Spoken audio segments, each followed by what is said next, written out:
Would you give up the chance to play for your country to become a global star of your sport and earn big money doing it? Well, that's the choice facing rugby players right now because of the proposed new R360 League. Led by 2003 World Cup winner Mike Tindall, it's already being backed by major investors. Its goal? Turn rugby union into franchises, not clubs, add some serious cash and a bit of razzmatazz. Or in their words, make the game more watchable, accessible and entertaining, especially for younger audiences. But there's been a huge pushback, a massive no way from the current game. So what exactly is R360 and why is it controversial? Rugby union is facing challenges on a domestic level right now. There's huge financial instability across even top-tier clubs. The English game has seen leading clubs like Wasps, London Irish and Worcester go out of business in the top flight. The Welsh provincial game is in total disarray too. R360 says they would remove what are easily some clubs' biggest expenses, i.e. the big stars, and therefore make more of them profitable. So the plan is to inject a new lease of life into the sport. But how exactly? Top stars of the men and women's game playing for a franchise-based league with fixtures in cities like London, Miami, Tokyo and Lisbon. Each city would host a tournament featuring all the franchises during a short 3-month season. And though no players have officially confirmed, reports suggest around 200 have signed pre-contracts, some worth up to 750 grand. And if that's the pre-contract, you can imagine where the full wages will get to. Problem is, the rest of rugby says no. In fact, no way. The national unions from England, Scotland, Ireland, France, Italy, South Africa, New Zealand and Australia have declared any player joining R360 will be banned from test selection. World Rugby's also not approved the league. Many fear it echoes football's failed European Super League, a top-down, money-driven idea that could damage the sport's traditions. So is it dead already? Well, rugby union is at a crossroads. Some may be against it, but we know others are being swayed by the cash. So will everything work itself out? Or after the European Super League and Live Golf, have we got sport's next big scandal on our hands?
Good morning. What a wonderful morning, isn't it? This is the warm-up on talkSPORT. I'm Olly Clink. I've got Chelsea fan Rory Jennings alongside me for 2.5 hours. We're in for Max and Barry this morning.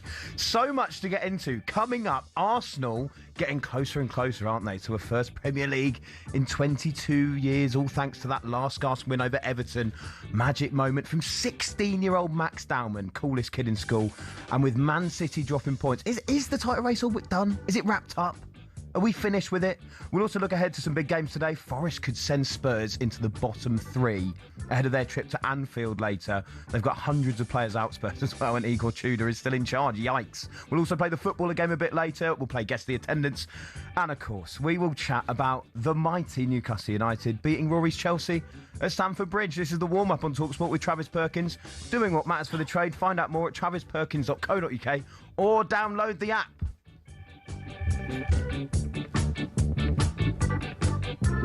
Rory J, how you doing, mate? Terrible. How are you? Yeah, really good, thanks, mate. Terrible. Really good. Yeah. It's not been a great 24 hours for me. No, it really hasn't.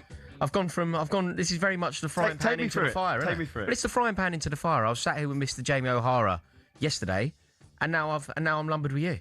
Yeah, it's not ideal at all. It's really, really not great. Obviously, I had the misfortune of watching Arsenal basically capture the league title. I don't think we're there yet, and I think Arsenal fans find it quite frustrating when we say that they are. But they took a huge step in the most glorious of ways. So I didn't enjoy watching that. I didn't enjoy watching that with a Tottenham fan in Jamie O'Hara, and I certainly didn't enjoy watching Newcastle beat Chelsea at Stamford Bridge in a fairly shambolic and embarrassing way. Yes. So no, not a good 24 hours for me, mate. Second time we've won there in 31 attempts in the Premier League. Second time. It's hardly surprising. That's the thing that's so annoying about it. It's amazing. And then you think about the week that we've had. We launched out of the Champions League midweek. We then launched out of the Champions League qualification spots. Like, I don't think we're going to make it now. Feels like we've been eliminated from the Champions League twice in the space of 3 days. Tell you what, we're going to get stuck into all that. We'll also talk about the brilliant goal from Gordon, the amazing performance from Newcastle United. But before anything, Rory, we have to talk about that huddle from Chelsea. They've been doing it in recent games where, if you haven't seen this, right, Chelsea have decided they want to start doing huddles in the centre circle around the ball before kickoff. It's all a bit odd, but yesterday it reached new heights. They actually trapped the referee, Paul Tierney, who had no idea what was going on, in the middle of their huddle. It was absolutely bizarre. Honestly, if you haven't seen it yet, you've got to try and search for it and look for it. There's a moment as well where Tierney looked at the camera and it genuinely looks like something out of The Office. Now, Liam Rosenior was asked about this after the game. Here's what he had to say about that huddle. I'm disappointed. There's more focus and emphasis on the things that don't matter. I'm going to make it really clear. I want to protect my players. I'm respectful to the game. My players made a decision that they wanted to be around the ball, to respect the ball, and show unity and leadership. That is not my decision. That was a decision between a leadership group and a team. There is nothing that they're doing with that huddle that is disrespectful to the opposition. And do you know what's amazing? Before the game, it wasn't me. We had a meeting with the referee. My assistant goes in. The first thing he talks about is our huddle. And he says about when I complained about Arsenal being in our half. It wasn't the goalkeeper coach that was in our half. And people who were at that game at Arsenal know why I said what I said. We're not being disrespectful to the opposition. If Paul had focused more on his job, which was to make the right decision, we have a penalty today. Mate, they're just trying to respect the ball. They're just trying to respect the ball. That has got to be the least inspiring man Chelsea have ever had in management. I think he's the worst manager. I think he's the most inept manager. I think he's the most undeserving Chelsea manager. And listening to him speak there, it's just an appalling appointment. Everything about that was utter nonsense. It's drivel. It's drivel. We're listening to the Chelsea manager say nothing but drivel there. Like, what on earth are you on about? We want to respect the ball. We want to do a huddle around the ball in order to respect it.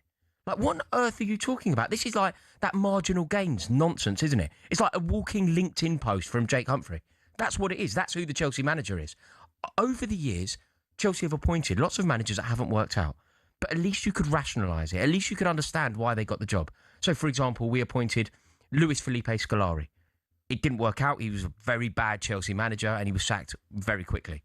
But at least you could rationalise it. He'd won the World Cup with Brazil. It made sense. Andre Villas-Boas, one of the worst managers I've ever watched. He had European success in Portugal. It kind of made sense why he got the job.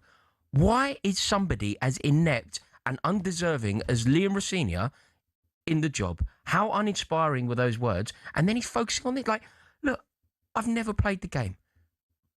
But he's talking about doing a huddle around a football in order to respect it. Like, this is nonsense, isn't it? This is utter nonsense. Like, I don't understand how we can actually be having a conversation where he's talking, and we've heard him say things in the past. You remember when he was talking about he's a manager and he wants to help men age. He's a manager who helps the aging of men. And you're like, okay, you sound like a bit of a bozo, but I'm going to try and give you the benefit of the doubt because it sounds so ridiculous. You're talking about doing a huddle to show respect to an inanimate object. It's a football. You don't need to show respect to an inanimate object.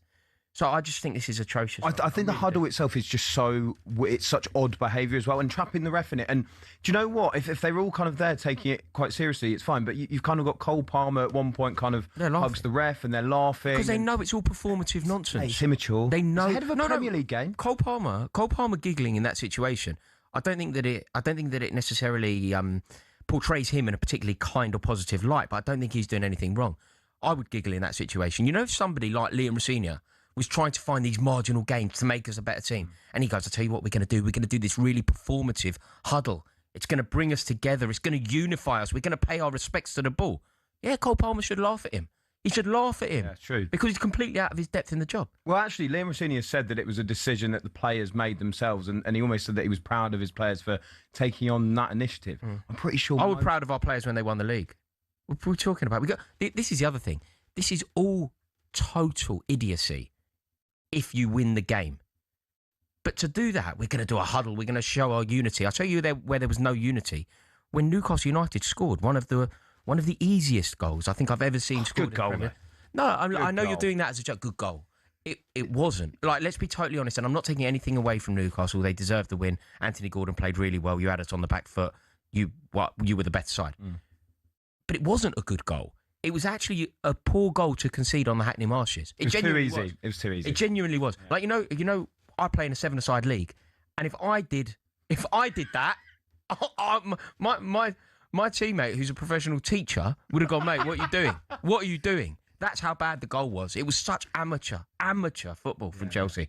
And, you know, that's 3 games without a win at home now. We've dropped points at home. There seems to be this misnomer in football about Liam Rossini, and I don't know where it's coming from.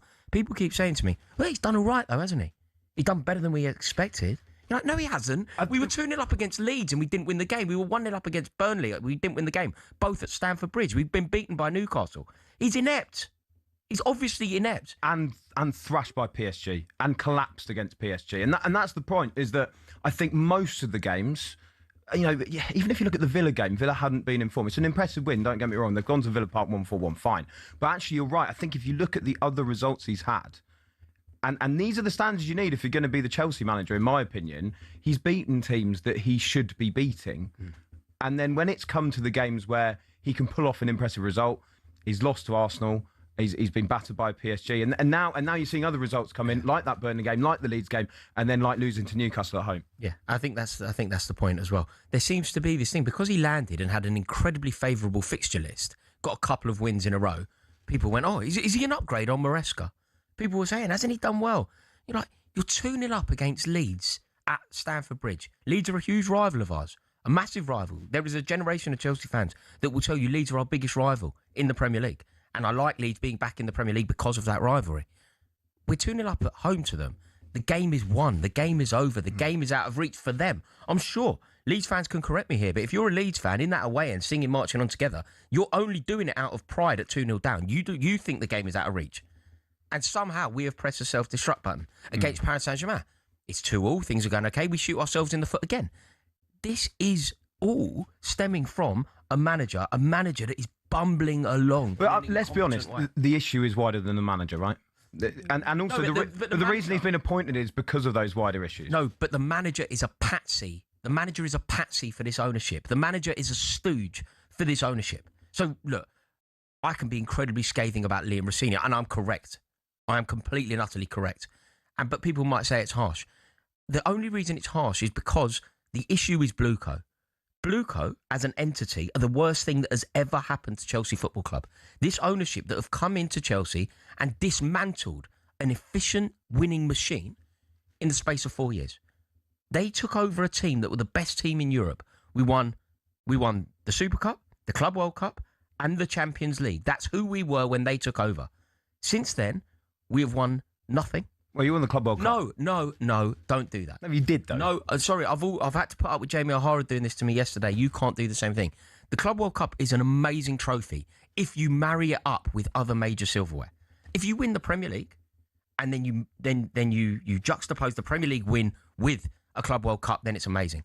And I have a lot of respect for this competition. When Chelsea won the European Cup in 2012, we played in the Club World Cup in Japan. I went to it because I wanted to win. Rafael Benitez made a pig's ear of that. But I wanted to win the trophy. But the reason it was so significant was because we had won the European Cup. They go hand in hand. We won the European Cup 4 years ago under a different ownership with none of the players. That's a good point. That's the only reason you're in this Club World Cup is because of because of Tuchel, Thiago Silva, Kai Havertz, Roman Abramovich. We then win this competition. And the other thing that I just think we have to disregard immediately is winning that nonsense Conference League. That isn't silverware for Chelsea. You might as well not have been in that. I don't think you. Do you know what I mean? Like, it's, No, I said this to Jamie yesterday. We played a team along the way who I'd never heard of. I'm very fortunate. I work in football. Been a football fan all my life. I can remember the teams that we played in 1994 when David Rocastle was scoring against Victoria Zizkov. I can remember that run to the semi-final. We played a team in Europe called Noah, and I'm sure that the world is far more knowledgeable about football than I am, but I had never heard of Noah. We played them on the way to winning a competition. Like, obviously, I have no respect for the competition if we're playing a team that I've never heard of. You know what I mean? Like, it's nonsense. So, no, this ownership and anyone who is part of it, anyone who is alongside it, anyone that creates an excuse for this ownership, anyone associated with them should be ashamed. Oh, I'm going to enjoy this show so much. I'm telling you that right now. We're going to chat about Newcastle in just a moment as well, because that is a massive result for them ahead of a really, really big week too. This is the warm-up here on talkSPORT with Travis Perkins, doing what matters for the trade. Find out more at travisperkins.co.uk or download the app. We're also going to chat about Arsenal. I was at the Emirates yesterday, absolutely erupted when 16-year-old Max Dowman scored that goal right at the end. Is the title race looking wrapped up?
Isn't it strange that we get 6 sides that every single English side went through?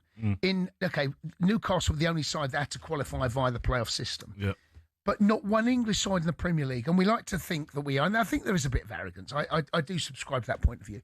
But is there something in the fact that maybe the Premier League is so demanding? So, for example, right, PSG this weekend have had their game cancelled to play Chelsea so that they have the rest between that. They played last night, and the next time they're going to play is against Chelsea on Tuesday. Look, I don't see us turning it around at all, but we play Newcastle on Saturday. The league is demanding, or is that me just kind of making excuses for the Premier League? No. Do you know what? Also, you got to look at this. So I understand what you're saying.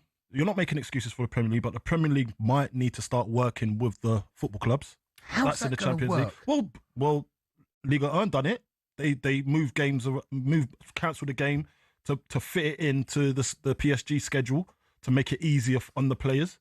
Yeah, but here's the problem. Because they want to retain the Champions League. Yes. It's a prestige trophy. Of course. So if your league has got that, so a team from your league has got the Champions League, it just makes you more prestige. Here's the issue that's going to happen. Here's the problem, is that there have been examples of managers complaining, and I think some unfairly at times, about playing on a Wednesday and then playing on a Saturday 12:30 kickoff. Klopp famously done it at a fallout with one of the reporters.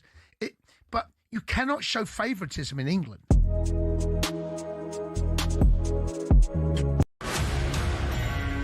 Hello and welcome to talkSPORT Goals. We're taking you through what should be another busy day of football. Chance to win it! We don't need to do that, guys. I'm going to owe you an apology. How would you get to that conclusion? That's a weak mentality. Oh, get out of it.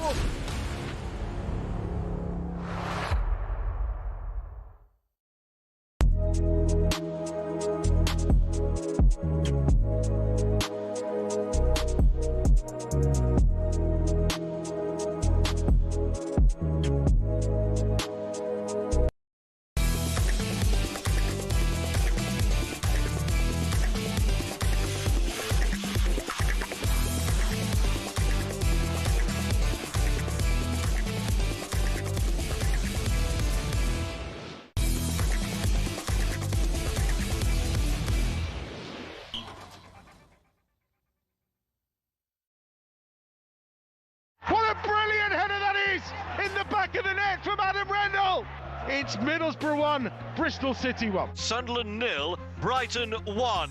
Well, for the record, Yankuba Minte, ex-Newcastle, he actually has got the ball into the back of the net. It's finished Burnley 0, Bournemouth 0. Ultimately, both sides will be disappointed because they had the chances to win this, but neither were clinical enough in the final third to get the goal that the game probably in the end didn't deserve. This has not been one of their better weeks for Newcastle.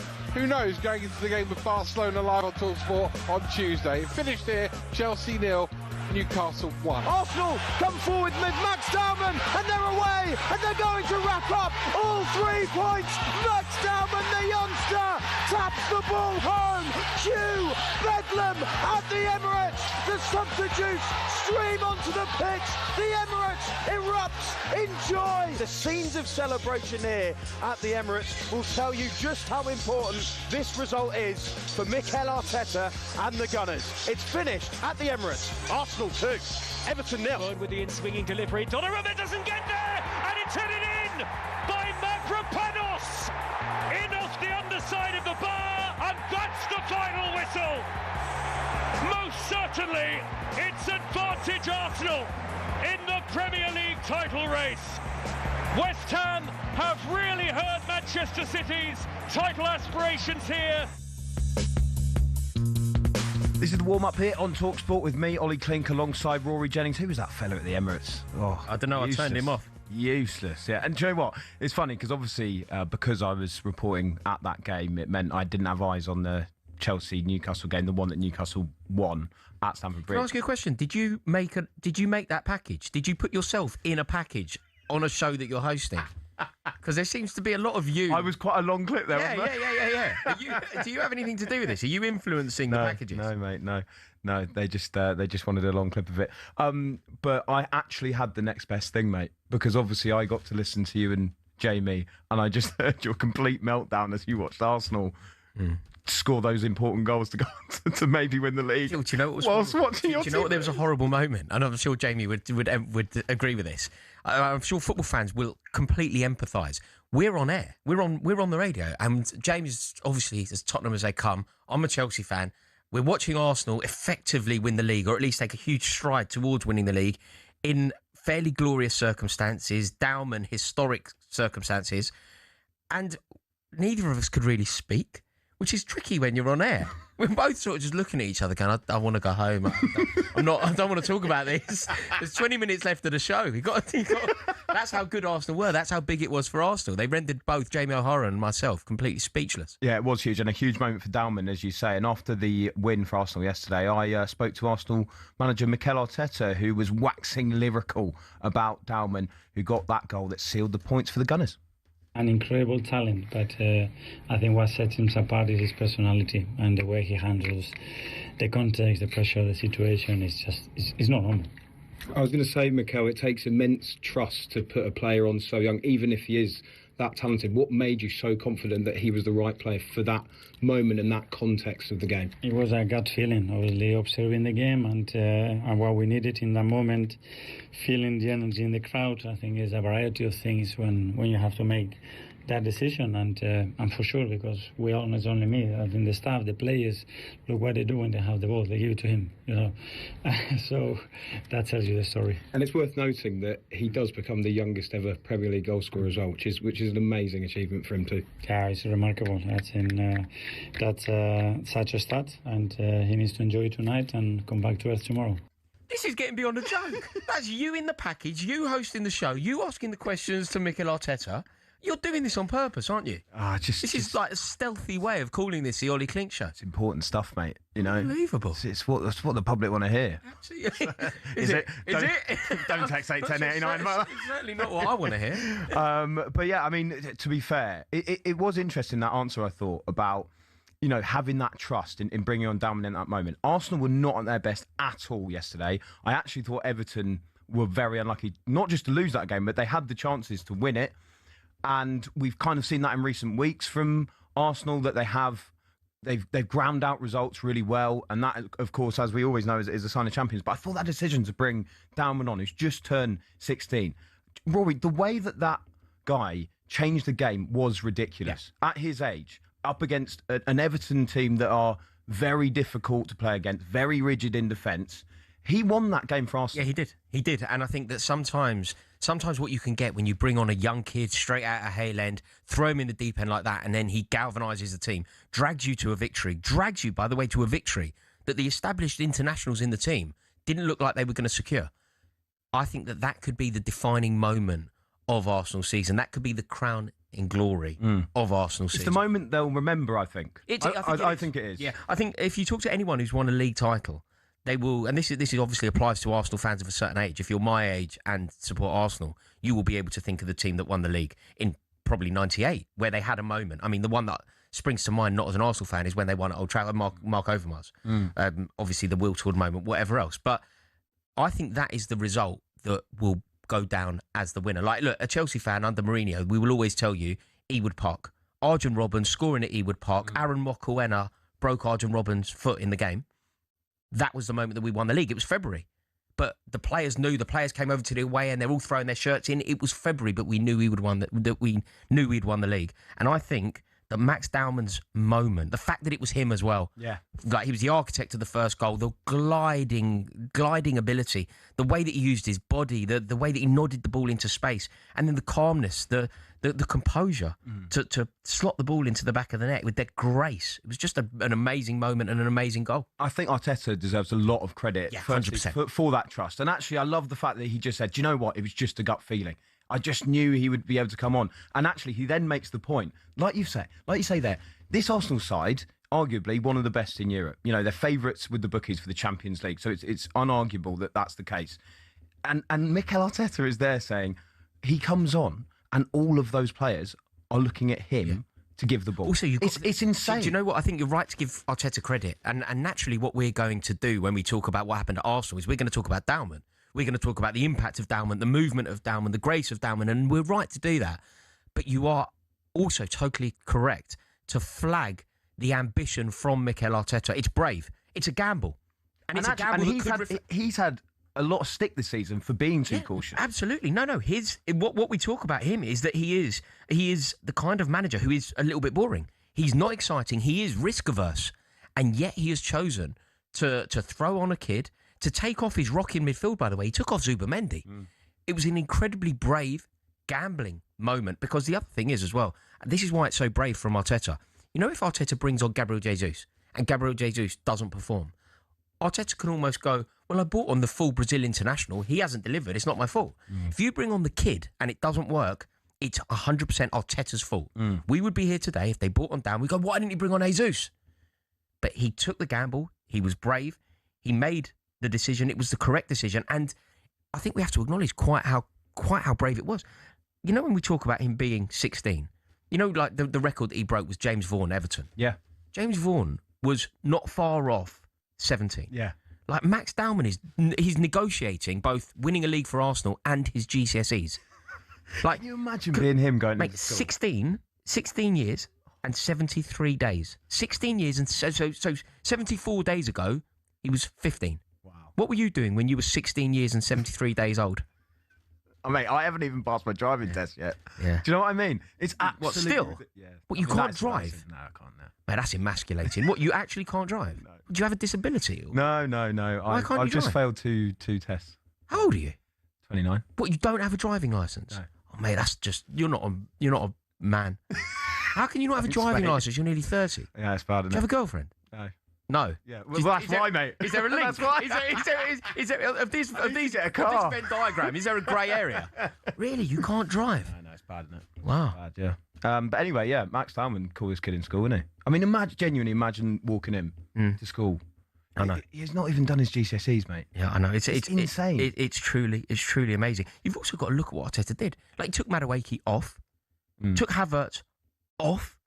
That's worth what, 100 million quid? Yeah. Yeah, it is. That's not even an exaggeration. It's 100 million pounds worth of talent off, and then you throw on a 16-year-old, and he probably wins you the league. That's a defining result. You know, when we're snide about Arsenal, they haven't beaten Man City yet. They didn't beat Liverpool.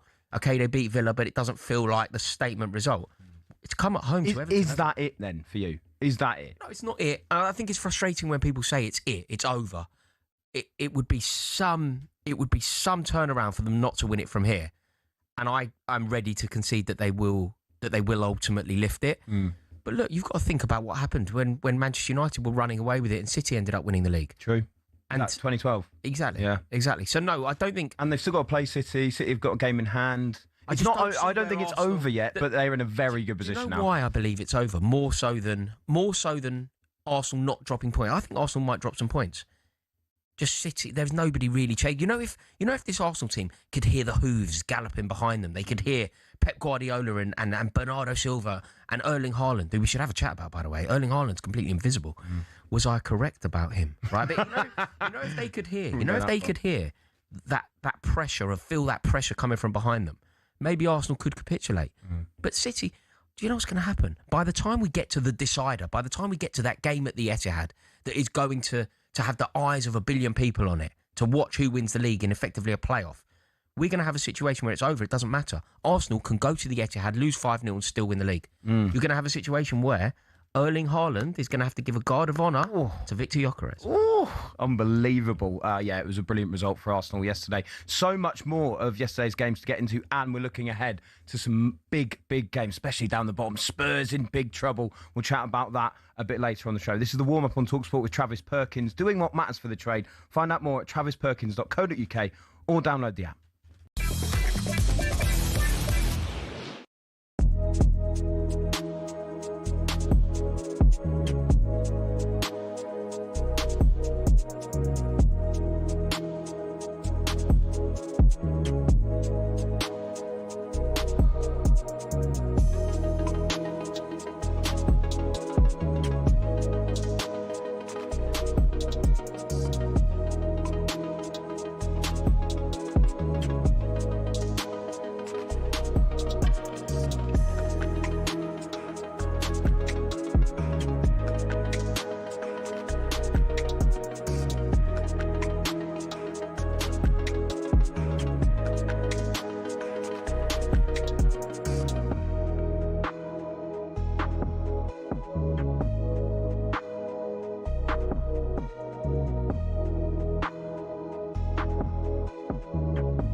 If you're taking out form right now, it has to be Harvey Barnes. Yeah. I mean, every time he steps on the pitch, I don't think he's going to score.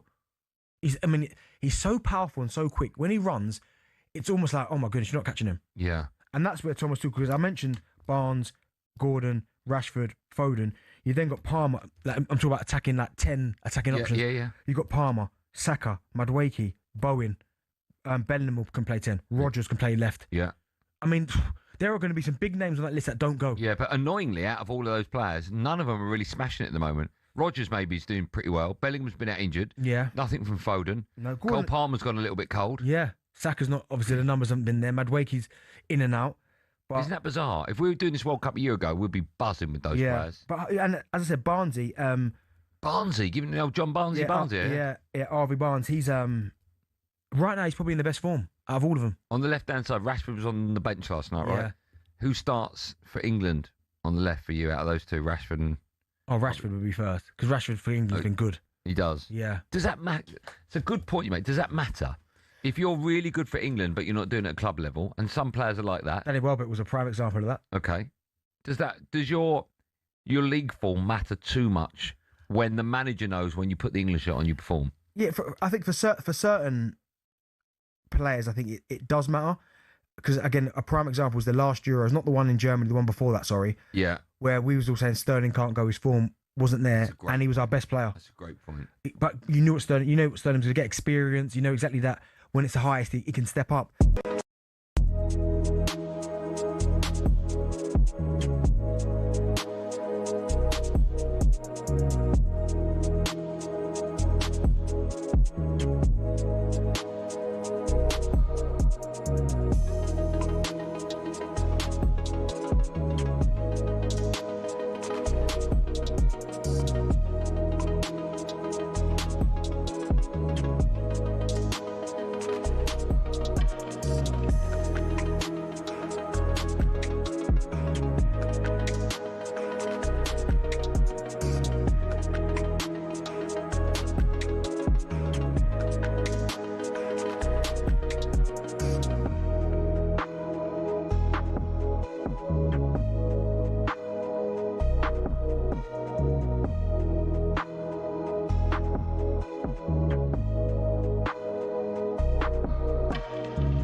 Win a VIP trip to the British Grand Prix on talkSPORT. Listen up, F1 fans. We're down to the final week. We want to send you and a mate to Silverstone on July the 5th for a British Grand Prix experience like no other. Forget general admission. Forget about it. We're putting you right in the heart of it with the full racing green trackside experience. You can experience the F1 in the best way possible. You're getting exclusive grandstand seats, plus inner track access to watch the drivers roll into the paddock. And we've got the whole day sorted for you as well. All day street food and the best bit, a fully open bar and more. Don't miss out. Here's how to enter. For your chance to win, text WIN to 83338. Text costs £2.50 plus your standard network rate, or call 0343 418 7260. Lines close this Friday at 4 o'clock. That's when you'll need to answer the phone if it rings. 18 plus, UK residents only. This is a network promotion. Full T's and C's at talksport.com. So for your chance to win, text WIN to 83338 now. Steve says, don't worry, Ollie. Third time lucky with the test. Travel down to Norwich and do an intensive course. I will, Steve. See you down there. Also, a couple of texts here that are quite interesting, Rory, from Adnan and also from David, pointing out Pickford. Why is no one talking about him coming out and flapping at the ball? He cost Everton the game. It is actually a fair point, because I think it's quite easy, isn't it, to focus on that brilliant ball in from Dowman and Arsenal getting over the line, and almost that moment at the end from Dowman winning it takes away from it. But it was a shame, because I thought once again Pickford put in a really good performance. You know, he made some important saves, and so did Everton. But they are right to say that Pickford got it wrong. Yeah, he certainly did. I think, I rate Pickford very highly. I think he's a class goalkeeper, but I think he's got that hero complex. I think a lot of goalkeepers do. It was the dying embers of the game. Everton are on for a point in hostile circumstances. You know what Pickford's like. He loves giving it to the fans. He'd love to have taken a point there in those moments. And he rushed. There was a rush of blood to the head. He came out to try and be the hero, to try and claim a ball that he couldn't claim, and he's ultimately cost his team. It's completely accurate. Yeah, it's very true, isn't it? If we focus on Newcastle, I've let you had your big rant about Chelsea. It was a massive win for us, I've got to say, Rory. And to be honest, it was one that I didn't really see coming, just given the fact that this week coming up it's almost the whole season. They've got Barcelona in a tie that's still alive at the Nou Camp on Wednesday night. They've then got the Time Weir derby on Sunday, where they're looking for revenge because they lost that other game. And I kind of looked at that Chelsea game and I thought, I think he'll rotate a bit, which he did, and some of that was forced. I mean, we've got to bear in mind, by the way, Newcastle managed to win at Stamford Bridge without Tonali, Bruno, or Joel Linton starting the game. I mean, that kind of shows how impressive the performance was. Or it shows you quite how abject Chelsea were. Well, yeah, it's one of two things, really, isn't it? But someone I wanted to highlight was Anthony Gordon, because he got a bit of stick from the likes of Alan Shearer and Wayne Rooney after the draw with Barcelona, because he'd been ill ahead of the game. He then only played half an hour and didn't start the game. And they were suggesting that as a player, you should do anything you can to make sure you're in that starting lineup. Here's what Gordon had to say about that when he was asked about whether he didn't want to play in that game against Barcelona in the week. Saying I didn't want to play in the biggest game of my career is absolute nonsense. What the media guy told me was being said was complete and utter stupidity. Like, I was in bed for 3 days, missed training, so sick for 3 days. Then I turned up on the day of the game, ready to start the game. I thought I was starting. When I got to the stadium, the manager told me I wasn't playing, which you can imagine I didn't like very much, but that's his decision. And the team played great, but saying I didn't want to play in the biggest game of my career is absolute nonsense. I think it was Rooney said I walked past and didn't shake their hands, but then went in the change room. I didn't. I got changed by myself in a change room the size of this. It was just me in a sink. So complete nonsense. I think they need to do better. Do you know what? He quite easily could have let it all slide and let that go. And I think fair enough for coming out and just putting the record straight and making sure people know that was the manager's decision. I thought in no uncertain terms, there was no way that Anthony Gordon would have gone to Eddie Howe and said, do you know what, Gaffer, I'm a bit too ill to start this game against Barcelona. Like he says there, biggest game of his career. I'm really with him there. And I'm pleased for him, Rory, that he's pointed it out and just made sure that people know that wasn't the case. Yeah, of course. Of course he's right to do it, in fact, because to be completely transparent with you, I believe the opposite. I heard what Rooney had to say, and I thought it was true. So I think it's very important that Anthony Gordon comes out and has his say on the matter. I don't think anybody's ever got issues with that. I remember Jamie Carragher calling up Adrian Durham. Like, I don't think it's a problem to have your say as a professional footballer. I think people quite like it. What is very impressive is the form. I think Thomas Tuchel was at Stamford Bridge yesterday, so would have seen the form of Anthony Gordon. He's playing as a forward, isn't he? He's playing as the archetypal centre forward in the team. I think he's a very good player. He caused us no end of problems. And it didn't make sense for him to have opted out of a game of that magnitude. But I totally understand and make him right to come out and make sure that there is no debate or jeopardy around that statement. Do you know what's quite interesting is that he said that it was the social media team at Newcastle who kind of made him aware of the comments. He said it's the kind of thing that he obviously keeps away from and just sticks to himself and just wants to focus on. It's funny because Pep Guardiola, I don't know if you saw this, was also talking this week about how people react to the lineup he puts out. And he was saying, when I picked the lineup for the Newcastle game in the Cup, there were all sorts of City fans going, where's Erling Haaland? You haven't picked the right team. And he was asked about that and he said, look, I don't have a TikTok account, I don't have Instagram, but our teams make me aware of what people are saying. Do you think that's a bit odd that the social media teams point this out to Pep Guardiola and Anthony Gordon? Should they just actually say... Or should they actually just leave them to it and let them crack on? Yeah, I mean, I'm working this out. I'm working this conversation out, and obviously, I'm not suggesting here that Anthony Gordon isn't telling us the truth. But I think that footballers are across social media. From my understanding, from the relationships that I have had, and from the experience that I've had, I think they are across social media. I think they like to present the fact that they're not, though. So rather, it's like I think what he's saying is, "Oh, I'm not across it, but somebody told me."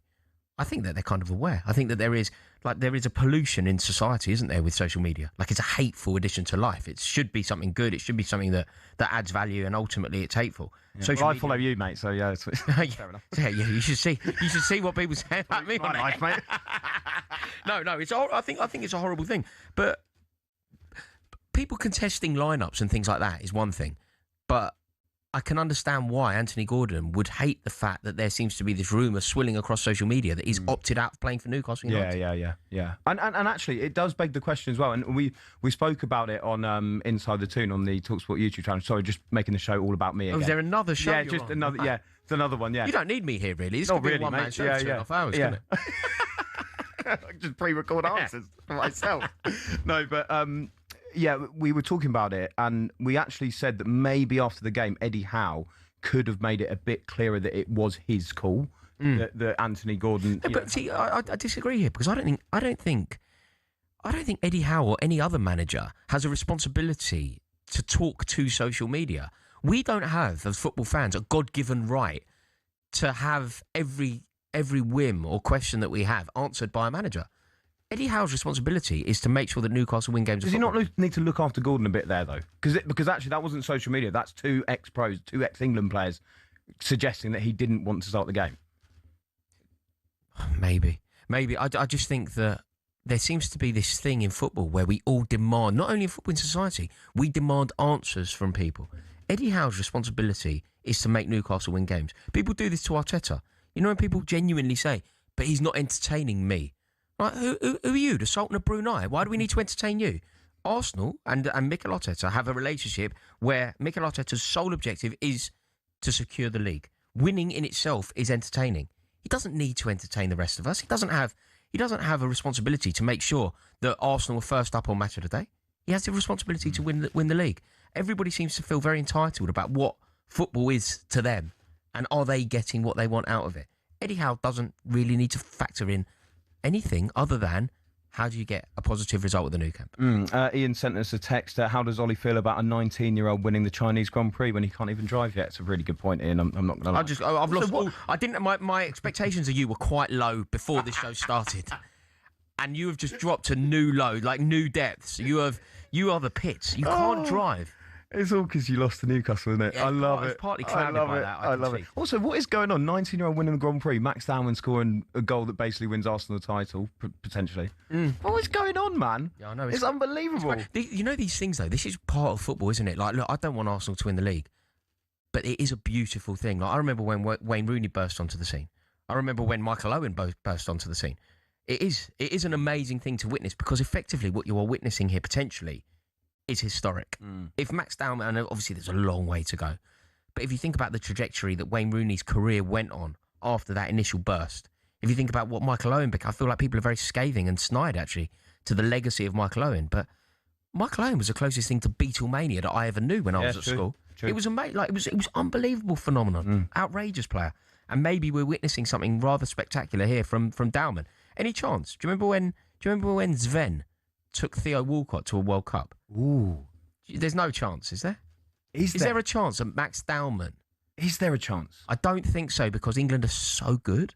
But is there a chance? He changed that game, Rory. He did change that game. Is he a little wild card? I wonder. That's an unbelievable shout. Do you think he goes? Do you think he should go? As a little wild card shout? I quite like the idea of taking somebody prodigious, somebody untamable, somebody unaffected, somebody totally unpredictable. I like it. I like the idea of taking... Whether he's done enough to justify it, because you're going to be leaving... If you take Dowman, you're probably leaving out, I don't know, Rodgers or something mad like that. And in terms of a meritocracy, that's probably unjust. But look, if you, regardless of how many minutes you play, if you play 8 games, 6 games, but in those 6 games you have a defining contribution of Arsenal winning the league, I think you could easily make the case that you have a shout to go to the World Cup. Yeah, get him on the plane. This is the warm-up here on talkSPORT with Travis Perkins. Do what matters for the trade. Find out more at travisperkins.co.uk or download the app.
On this week's Inside Liverpool, winger Jermaine Pennant gave some of his own stats on Slot after hearing about the Dutchman winning 62 of those 100 in charge. We've lost to Galatasaray twice without scoring a goal. They finished 20th in the league phase. We've lost both to Man City and Man United at Anfield. We've lost 4-1 to PSV. Then the next game after that, 3-0 to Forest at home, both games at Anfield. We failed to beat Leeds twice this season. We failed to beat all 3 promoted teams at Anfield. We've lost 3 times to Crystal Palace this season. Lost to Wolves, Brentford and Bournemouth away. Now, I don't know who you blame for that. I don't know if you blame the players or the manager, but hearing that is absolutely shocking. As current Premier League champions, that is dreadful. Jermaine Pennant there on Inside Reds. And if you want to watch the latest Inside series, all the episodes are available on talkSPORT's YouTube channel. That's all thanks to BetMGM 18+, BeGambleAware.org. Inside series on talkSPORT with BetMGM. Watch the latest Inside series episode live on talkSPORT's YouTube channel now. 18+, BeGambleAware.org. Are those fair stats for Jermaine Pennant to use in his argument against Arne Slot? Well, they are facts, aren't they? So, and it depends on the standard which you judge Liverpool by, and them standards have certainly dropped a long way below what was set last season.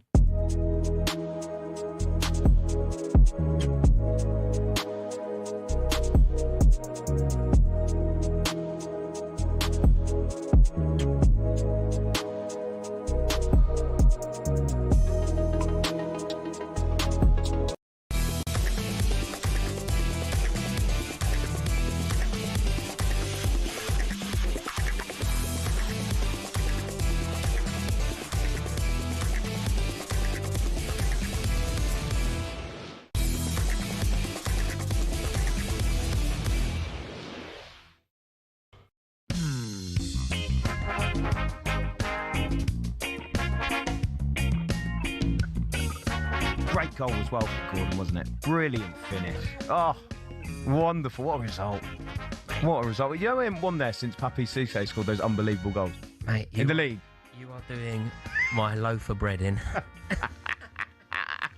Oh, it's just so glorious. This is the warm-up here on talkSPORT with me, Olly Clink. I'm alongside Chelsea fan Rory Jennings. There's plenty of live football today, including action in the WSL. Aston Villa are taking on Manchester City at Villa Park. Chris Hull has the team news for us. Man City are 8 points clear at the top of the Women's Super League table, and today should take a huge step towards a title, which would be their first since 2016 and only their second title in City's women's history.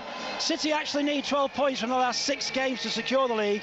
It'd be a major surprise if they don't pick up 3 here at Villa today. City's world-class Jamaican striker Khadija Bonnie Shaw is the Women's Super League's leading goal scorer, and she scored a hat-trick in the corresponding fixture between these two sides when City ran out 6-1 victors over Villa in December in Manchester. Caroline, Miedemar and Shaw are City's front 3 today, and Villa need to be careful this doesn't become a goal fest this afternoon. Very important to say, a minute's silence today will be held ahead of the game to honour Oxford's talented 15-year-old academy goalkeeper Amelia Applin, who tragically passed last weekend playing against Fulham, and our most profound condolences to Amelia's family and community from the entire football family at this unimaginable time. At Villa Park, it's Villa hosting Women's Super League champions-elect Manchester City. Chris, thanks very much indeed. Right, let's look at the latest odds ahead of today's action with William Hill. In the Zone on talkSPORT. Brought to you by Final One Standing. New from William Hill. 18 plus gambleaware.org. Terms and conditions apply. Alex Dunn joins us from William Hill. Alex, I know you're a big Newcastle fan. How are you doing today? Yeah, good afternoon, everyone. How are the lads? I think we'll chuck that in now, Rory, for you. Thank you. Oh, yeah. Brilliant. I love that it's Alex on today as well. It's just everything is going right You've today. even managed to get Newcastle into the betting. How have you done this? Oh, it's brilliant. Alex, you've got to talk about the title odds first, because it was a seismic shift yesterday, wasn't it? Yeah, it certainly was. Arsenal are now 1-14 to go on and win the Premier League, with Man City at 15-2. And I was looking at the table, obviously more focusing on sort of relegation and top 4 battles. But it is incredible. Arsenal, I know Liverpool played today and they've got a game in hand anyway, but they're 22 points clear of Liverpool. It's one heck of a season that they've had. And it did feel yesterday a little bit like that might just be it. I think City have to win every game from here on in. They might do that, but I can't see Arsenal dropping many more points. How about the relegation odds then? Because decent point for West Ham yesterday. Obviously some action to come today. Forest and Spurs are both playing. We'll get into the odds for those individual games in just a moment. But how are the relegation odds looking generally? So Wolves and Burnley are both 1-150. They're as good as gone. But West Ham and Spurs are now both in there at 6-4, both at the same price. And to be honest, I could only see Spurs ending up as favourites to go down come the end of this weekend. Forest are 11-4, Leeds are 6-1. Again, today has the feel of a really pivotal day, more so for Forest. I don't think Spurs are expecting anything at Anfield. But if Forest could beat Fulham, that could be trouble for Spurs, and of course they've got Champions League in midweek. But we've got that break coming up, haven't we? And I'd be shocked if Spurs didn't do something in that time, whether that's managerial, whether it's coaching-wise, or whether it's to rip up the system and start again. But something's got to change. Well, we understand at talkSPORT that Igor Tudor knows that Spurs have been speaking to potential new candidates already. It's just a complete mess, really. What about the odds for that game then at 4:30, Liverpool against Spurs? Yeah, it won't shock you to find that Liverpool are pretty short price favourites at 2-7. The draw is 24-5 and Spurs are 15-2. The standout bet for me is our epic boost on the game. We've got an epic boost on all of the Premier League games today. But Liverpool to lead at half-time has been boosted from 4-6 out to even money. It doesn't really need me to say any more other than Liverpool are at home. They're normally pretty good at Anfield, and Spurs have been stinking the joint out wherever they go. So even money for Liverpool to lead at half-time looks pretty good to me. What about some of the other games today then, Alex? Palace against Leeds? Yeah, Palace, this is one of the more poised games, if you like from a betting perspective anyway. Palace are 29-20 and Leeds are 19-10.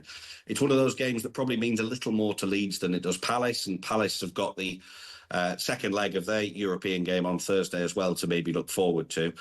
Palace are marginal favourites, but both teams' scores been boosted to even money, and I do think it will be that kind of game. I don't think it'll be too cagey. I know a lot of Palace games are, and Leeds can defend, but they're going to have to come out of their shell sooner rather than later. So, I'm expecting maybe more goals than the odds would suggest. Yeah, big game in the race for the top 5 as well, and I actually want to know who Rory's supporting in this game, but Manchester United against Aston Villa. Yeah, it's 7-10 for Man U and 7-2 for Aston Villa, which surprised me a little bit when I saw the prices. But then you've got to factor in, Villa haven't looked great for a little while now. They had that spell, didn't they, sort of just before Christmas, where they were in the title race for a little while, and things have just gone a little bit stale, I think. But should they be 7-2 going to Old Trafford? I guess the question as well with Man U is, I know a lot has been made of the amount of games that they have to play, as in the lack of them. They may actually get a little bit rusty, given that they don't have that many games to play. They haven't played since they lost at St James's, the middle of last week. So I know that, yes, tiredness is used as an excuse, but could it go the other way, maybe? And then what about Forest against Fulham? Again, big game this for Forest. Yeah, huge. Forest are favourites at 13-10. Fulham are a hard side to take on because you never really know what you're going to get. They can beat anyone, they can lose to anyone. They're 21-10. I do think Forest will win. That would be my most confident pick, I'd say, of those 2 o'clock kickoffs, is that Forest will get the job done at home. Forest to score first, that's also one of our epic boosts, boosted from 4-6 to even money.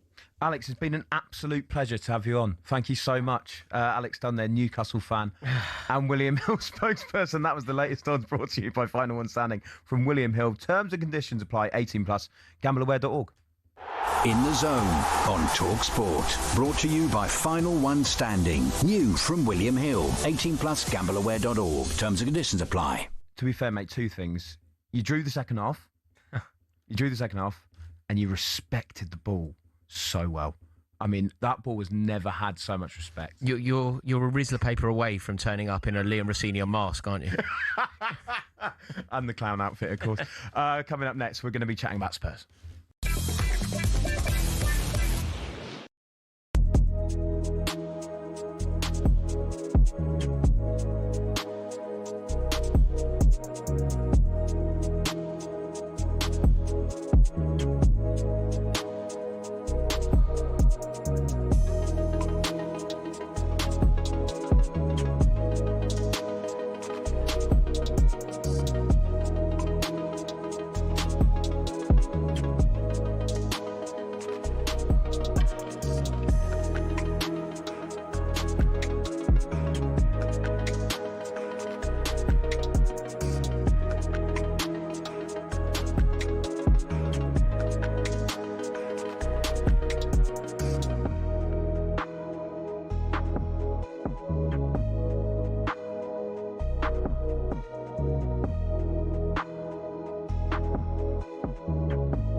Tottenham Hotspur have delayed season ticket renewals, which normally open by the 15th of March until the end of the season. A statement read this to season ticket holders yesterday: "We recognise the seriousness of the current league position, and following discussions with our fan advisory board and the Tottenham Hotspur Supporters Trust, we can confirm the renewal window for 2026-27 will now remain open for an extended period until Sunday, the 7th of June.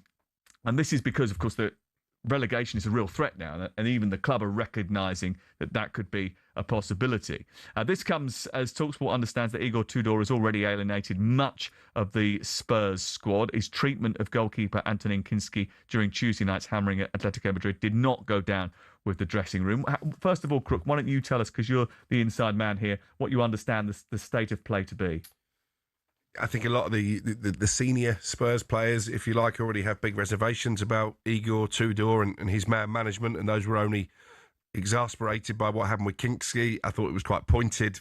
Jed Spence was also not acknowledged by his manager when he went off and came back and made a very public display of shaking his hand. So I think this is an appointment that is unravelling very quickly. I believe that conversations have taken place already between Spurs and potential other managers. Sean Dyche has been mentioned in the last 72 hours or so, but I think he would want a long-term contract, not a deal until the end of the season. There was even talk of Ange Postecoglou possibly being asked to return. I don't think, having made inquiries this morning, that will happen. Ryan Mason as another interim for the third time, it is a possibility.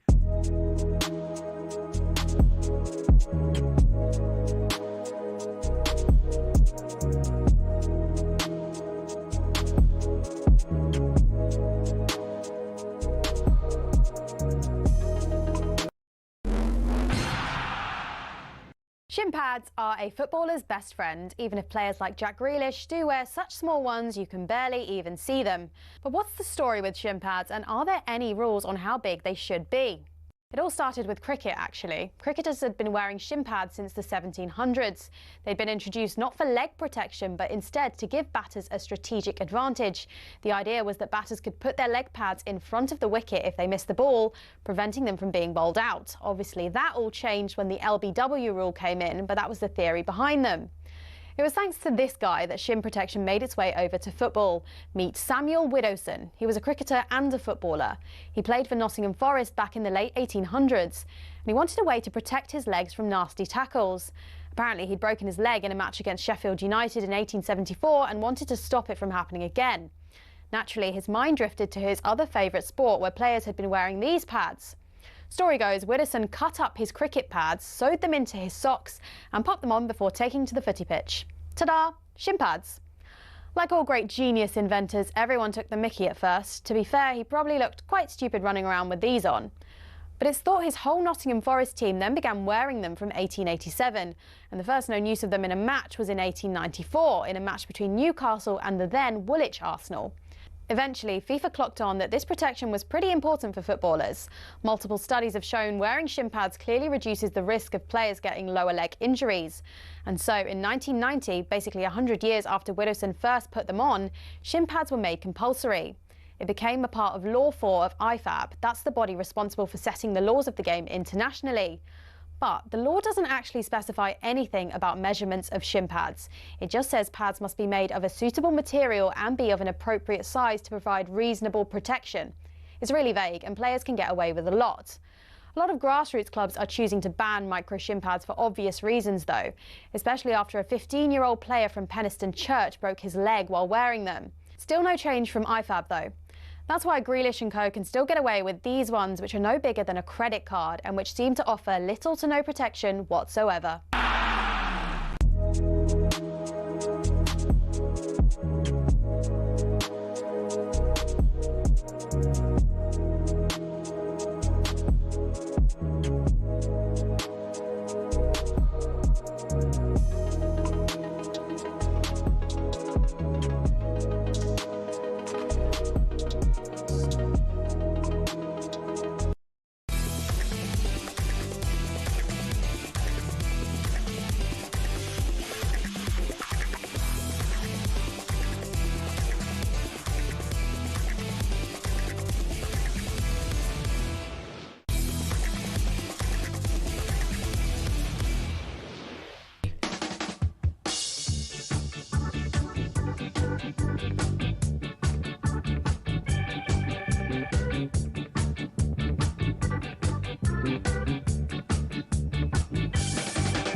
Just so respectful of the ball. I think that's better than winning the game, mate.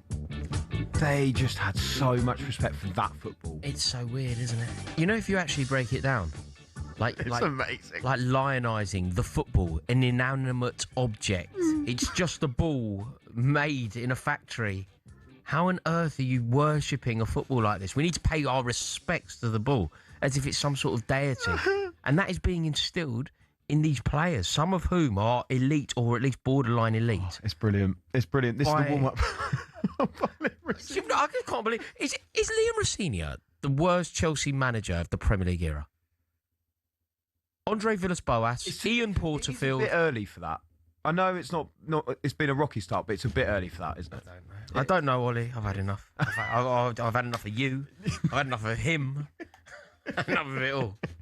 This is the warm-up here on talkSPORT with me, Olly Clink. I'm alongside a very disgruntled Rory Jennings, because my Newcastle beat his Chelsea yesterday at Stamford Bridge. We are with Travis Perkins, by the way, for the latest big trade deals. Head to travisperkins.co.uk or download the app. To be fair, Rory, as much as you are frustrated with your team, you could be a Tottenham fan. They could be starting their game at Anfield today in the bottom three. That's if Forest managed to beat Fulham. Can you believe that? We are in March and Spurs could end the day in the bottom three. Joining us now to look ahead to that game and probably for a bit of therapy is Flav Bateman, podcaster and Spurs fan. How you doing, Flav? Yeah, you got some front, Rory, ain't you? You've had enough.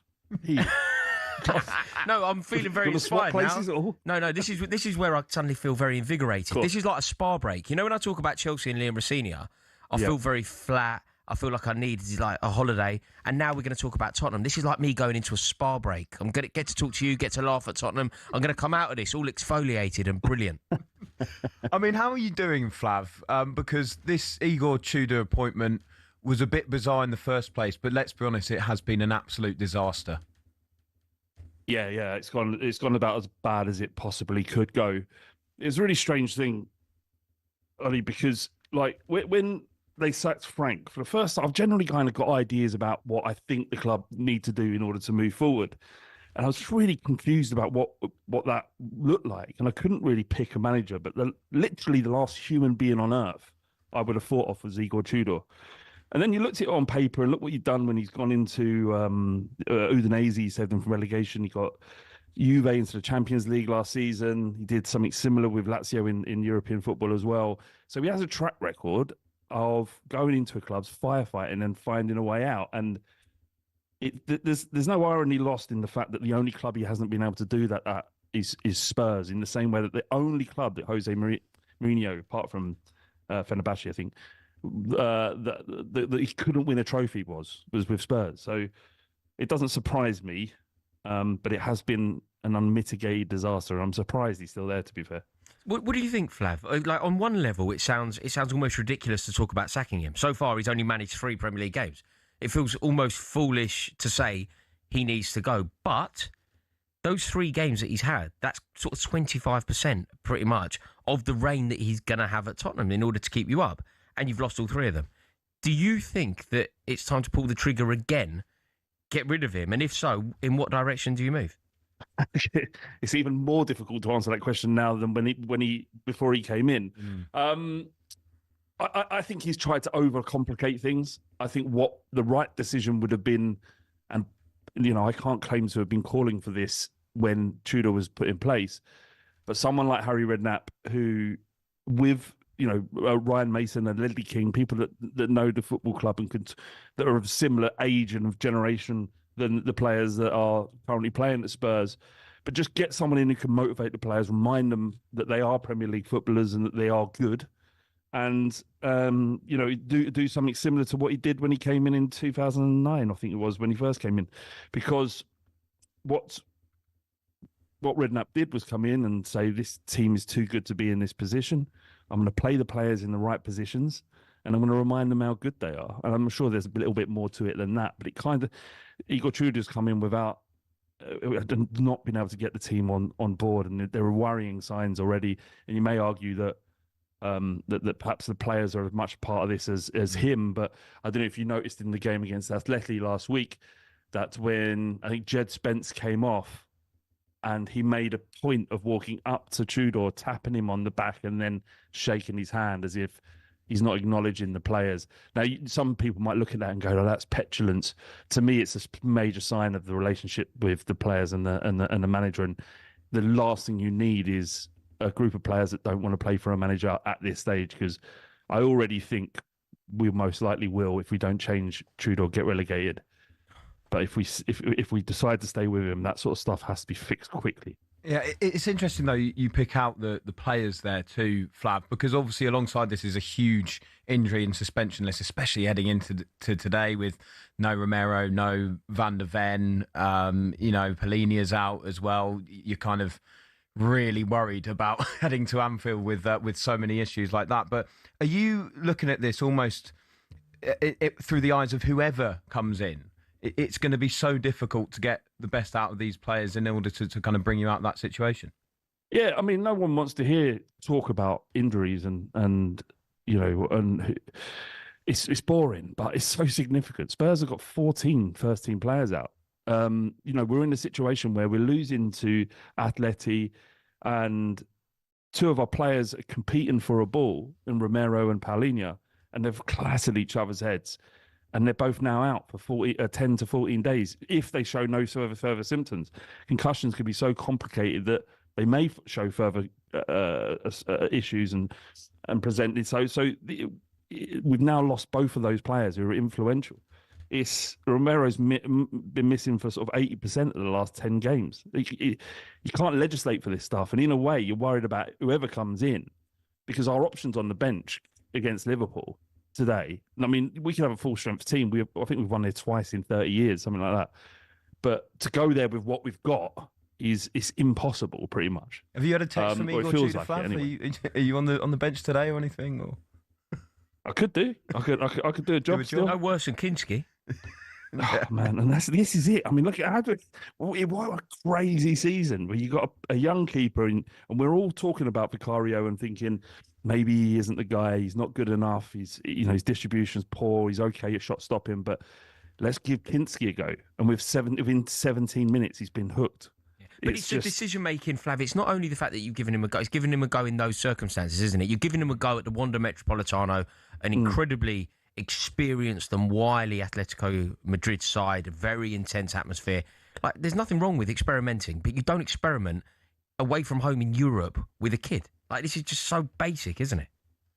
Yeah, weird one. But weirdly also, Rory, is like that competition doesn't matter to us. We can't win it. In fact, it can only hurt us in terms of staying up. So while you should go out, and we did go out to try and win the game, and weirdly, for some reason, I feel like we're still in that tie, although by a thread. The only time we could try him out was there, because if you try him out in the Premier League and it's a disaster, that's another 3 points gone. If we're never going to win the Champions League, then that's the only opportunity to try him out. Or he should have looked in training and figured out what he was and just not picked him at all. But none of us, I don't think there was any Spurs fans complaining when he was started. Flav, are you watching today's game from behind the sofa? Is there absolutely no hope, do you think? Or would it be the most Tottenham thing ever after the run of games they've just had to get some kind of result at Anfield? That wouldn't be Tottenham. That wouldn't be Tottenham. It kind of would, though, wouldn't it? Anfield, that would not be Tottenham. No, no. It generally wouldn't be Tottenham, I would say. But we were talking in the group with me and the boys on the podcast, and this weird air of confidence. Maybe because it's completely hopeless. So the only thing you can do at this moment, go, I think we're going to get something. I just feel like we might get something, and I'm not going to explain to you why. I can't. It's just this feeling in my stomach that all football fans have, and then it'll kick off and all that will disappear. But right now, I feel like, yeah. It's so funny, isn't it? You know, Ollie, when you asked Flav there, where are you going to be watching the game? You're going to be watching it from behind the sofa. For the first time, I think, in my entire life, Tottenham have become an appointment to view for me. Like, I know exactly what I'm doing. I've revolved my day around it. I'm going to see my mum in time for me to be available to watch Tottenham. Tottenham have become like my be-all and end-all. They've become unmissable. They've become box office. Sports bar's unmissable now. Sports bar, absolutely. Genuinely completely unmissable. Yeah. Honestly, it's just unbelievable, the chance it kind of gets. And then, I did find it hilarious, by the way, that obviously PSG batter Chelsea and poor old O'Hara gets food poisoning. That's so Tottenham. Spursy, isn't it? It's Spursy. I'm glad everyone's having such a good time. Yeah. Flav, can I ask you, I've got a question to ask you, and obviously we're going to approach this from two different ends. Do you think that you are going to go down? Yes. Get up there, son. I do. I can't see. Okay, is it going to happen at Stamford Bridge? Oh, I don't know. Okay, because that's the stuff dreams are made of. I don't know. No, I think if we leave him in charge, then it will. If we make we've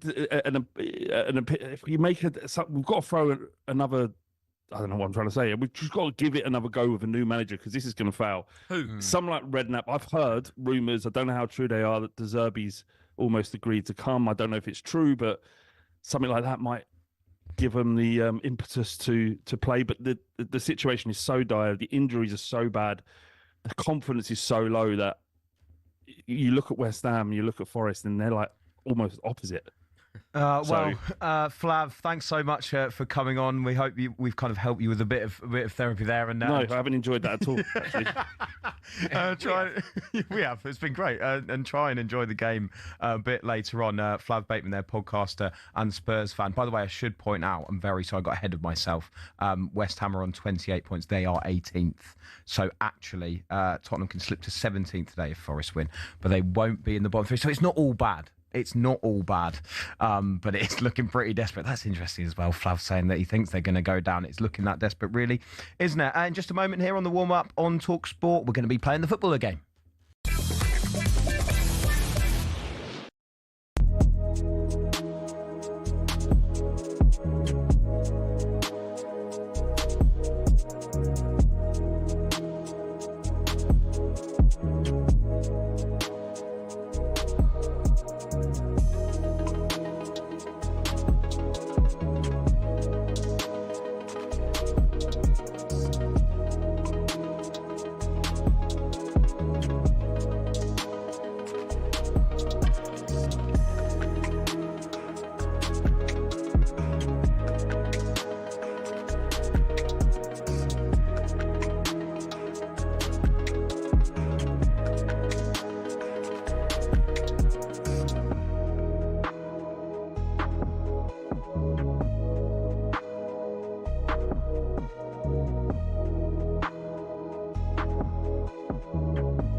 Morning, guys. Jermaine. Morning, Gav. Jay, morning, good boss. morning, bossy. Okay. Yeah, I'm good. All good. Why are you not here, Jermaine? I thought you would be with us today in the box, smelling amazing. I might have to come down, actually. Looks like it's going to be fun. Nice day for it. Yeah, great day. Jump on the headache up there, you'll be fine, mate. He's not a racing man, I don't think, is he? Oh, I'm not. The boss knows I'm not really, and he's getting involved in it, though. Yeah. Saying all the right He's well behaved, didn't come on a Tuesday when he was in on the Wednesday. No. Yeah, he was definitely there on a Tuesday. We're the lads here. All got the helicopter here, didn't they? Did they? Tottenham, yeah. Yeah. That was Jermaine, it's good to have you on with this. Let's get your thoughts now on your former club. Shall we start with Spurs? It's a bit of a mess. Yeah, I mean, it's obviously it's been a hard watch all season. To be honest, I think especially the other night I watched the game and yeah, it was just I think the manager's come in and he's in, especially in that game, he's decided to start a young goalkeeper in Kingsley, and I think I was surprised when he took him off. To be honest, I think when you have a young goalkeeper and you make that decision in such a game of that magnitude to start him, I think you've got to stay with him. I think what a young goalkeeper can gain from that sort of experience, even though it weren't going well when he made the two big mistakes. But I think you've got to stay with him. And the fact that the manager decided to take him off and not really acknowledge him when he come off, I just think that human side, I think you've got to manage that situation in the right way. It doesn't look good. I think try and get through half time and allow the senior players to get around him and help him in the second half. But to drag him off,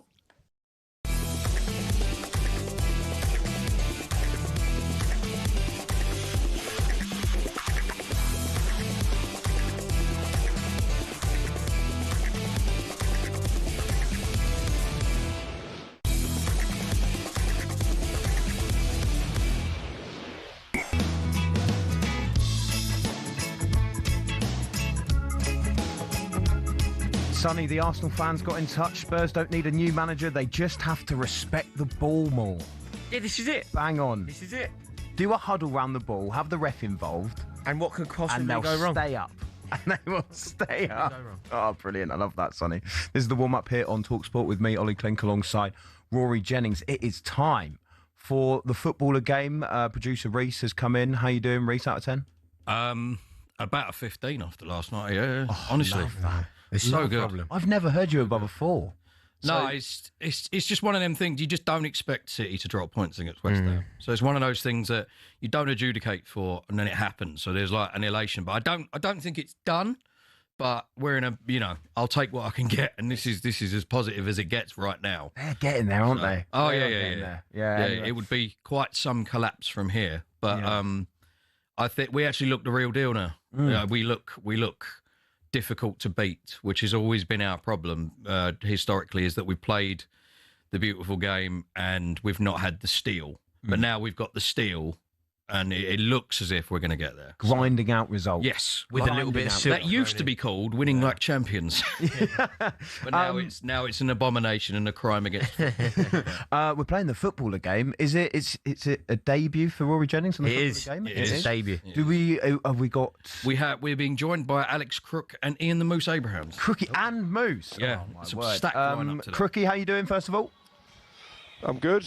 Still recovering from the Cheltenham cold, but apart from that, I'm all right. Moose, how are you? Yeah, I'm just huddled around the radio because I'm respecting the radio. Love that.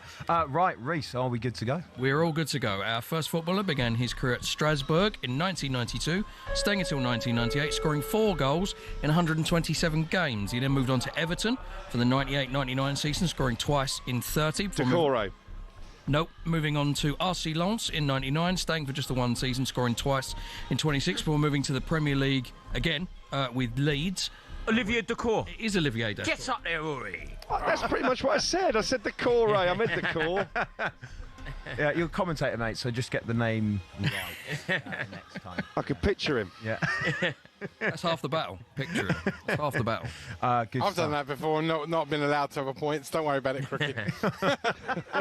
You two in cahoots. There's a little cabal going on against you, Reece. There. Right. Who have we got next? Have we got a little tension? Is there a little tension? It's coming. I can hear it. A bit of what Whitney's. Yeah. Just Whitney's adding to there the we go. Just gently coming in now. All right, here we go. Reece. Our second footballer began his career at Feyenoord in 2003, staying until 2006, scoring 35 goals in 67 games, taking in a short loan at Excelsior in 2004, where he scored 4 in 11. He then moved to the Premier League with Chelsea in 2006. I know, Matthias Kesman. Ian Robin. Nope. Ian Robin. Staying until 2012, scoring 36 goals in 156 games.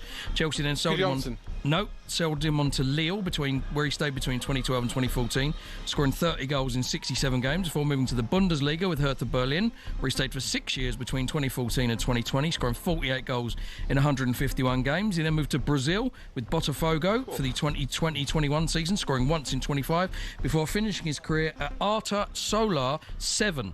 Not scoring in any of his 3 appearances for those. Who did Chelsea buy him from, Reece? He was bought from Feyenoord in 2006. And went to where? After Chelsea, he went to Lille, Hertha Berlin. And it's not Matthias Kesman. It's not Matthias Kesman. Oh. Sorry, when did you join Chelsea? 2006. 93. 2006. Solomon Kalou. It is Solomon Kalou. Oh, what a shout, Cookie! What a shout! Brilliant Googling. And you got his name right this time. Well done. Good Just work. about. Good work. There's a home question for Rory in his debut. Awful. Oh my word, it's all going wrong. Good work tonight, with Olivier Decore. Eradicated. Right, Reece, should we go again? Our third footballer began his career at Cambridge United in 2004, where he stayed for just the 1 season, not scoring in any of his 39 games, before moving to Everton, where he stayed between 2005 and 2010, playing just the once after having a myriad of loans. His first loan was in 2005, where he was loaned to Walsall, where he didn't score in any of his... Ruddy. It is John Ruddy. Oh, what a shout. Oh, that's a great shout. Very well played. Wow. Crookie's there like, was it John Ruddy? I'm open to a tiebreaker situation if everybody else is. Ooh, Yes, let's do it. absolutely, yeah. Yeah, let's go for it. Why not? Our next footballer began his career at Bastia in 2004, where he stayed until 2006, not scoring in any of his 32 appearances, joining Arsenal on loan in the 05-06 season, playing 5 times and not scoring.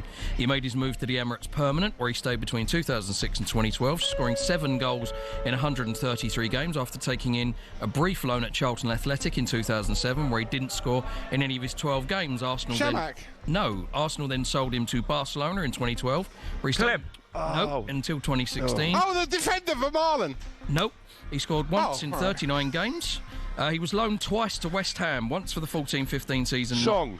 It is Alex Song. Oh, yeah, there you go. Crook.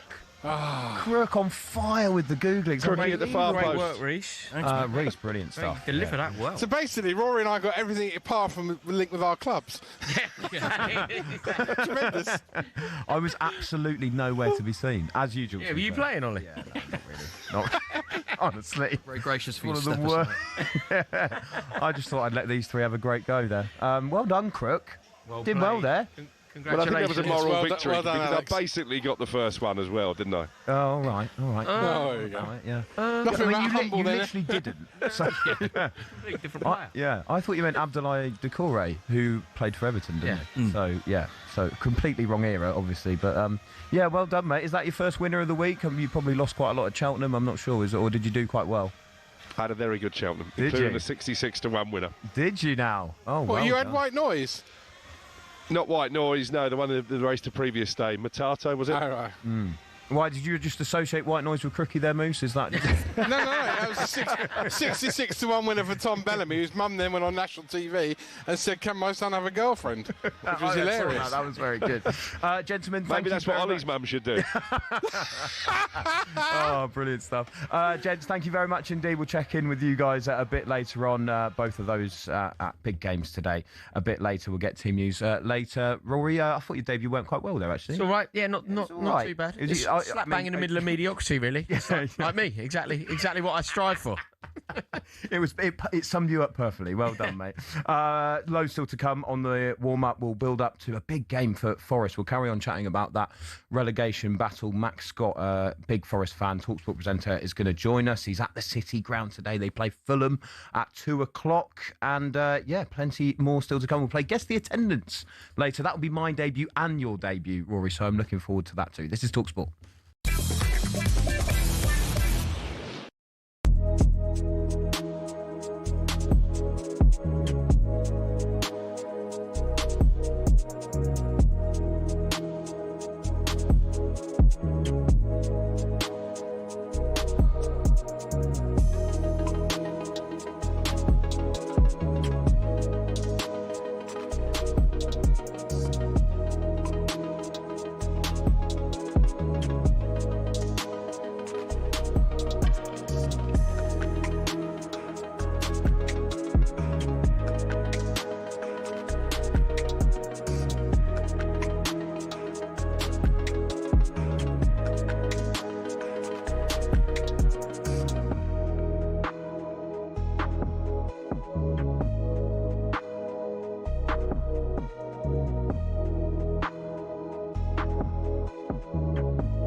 Oh, no!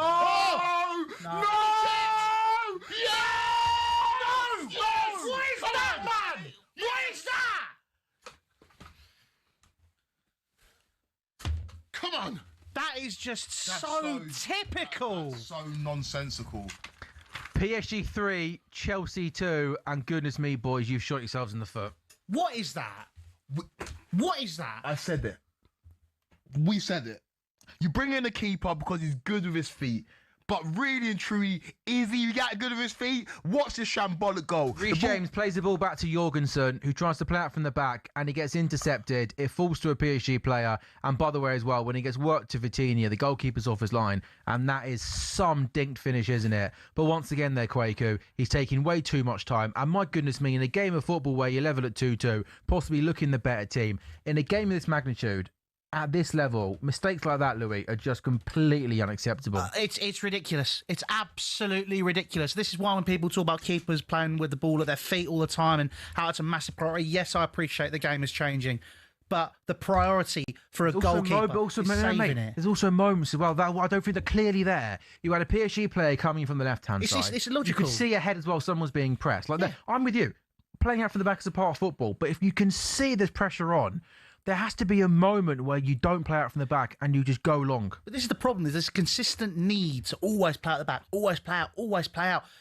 Just this another problem with this Chelsea team, but also not just this Chelsea team, a lot of teams now, because there is so much pressure on playing out from the back, they make silly decisions like that all the time, and we give them the ball away again.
win a VIP trip to the British Grand Prix on talkSPORT.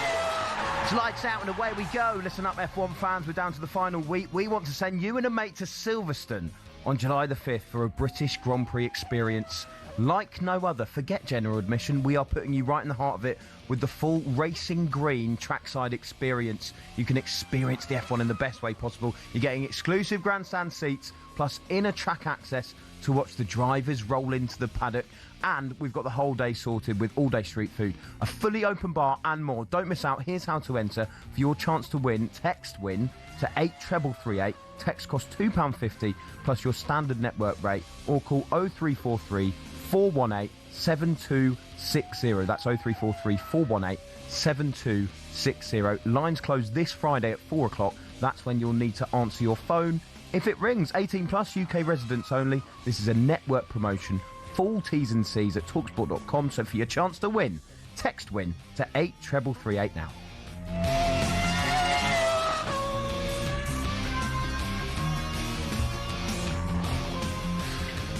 Huge game for Nottingham Forest down at the bottom of the table. Just to clear things up, I'm going to take you through how the relegation battle looks at the moment. So Wolves at the moment are on 16 points in last place. Burnley are then 19th on 20 points. Forest are 18th on 28.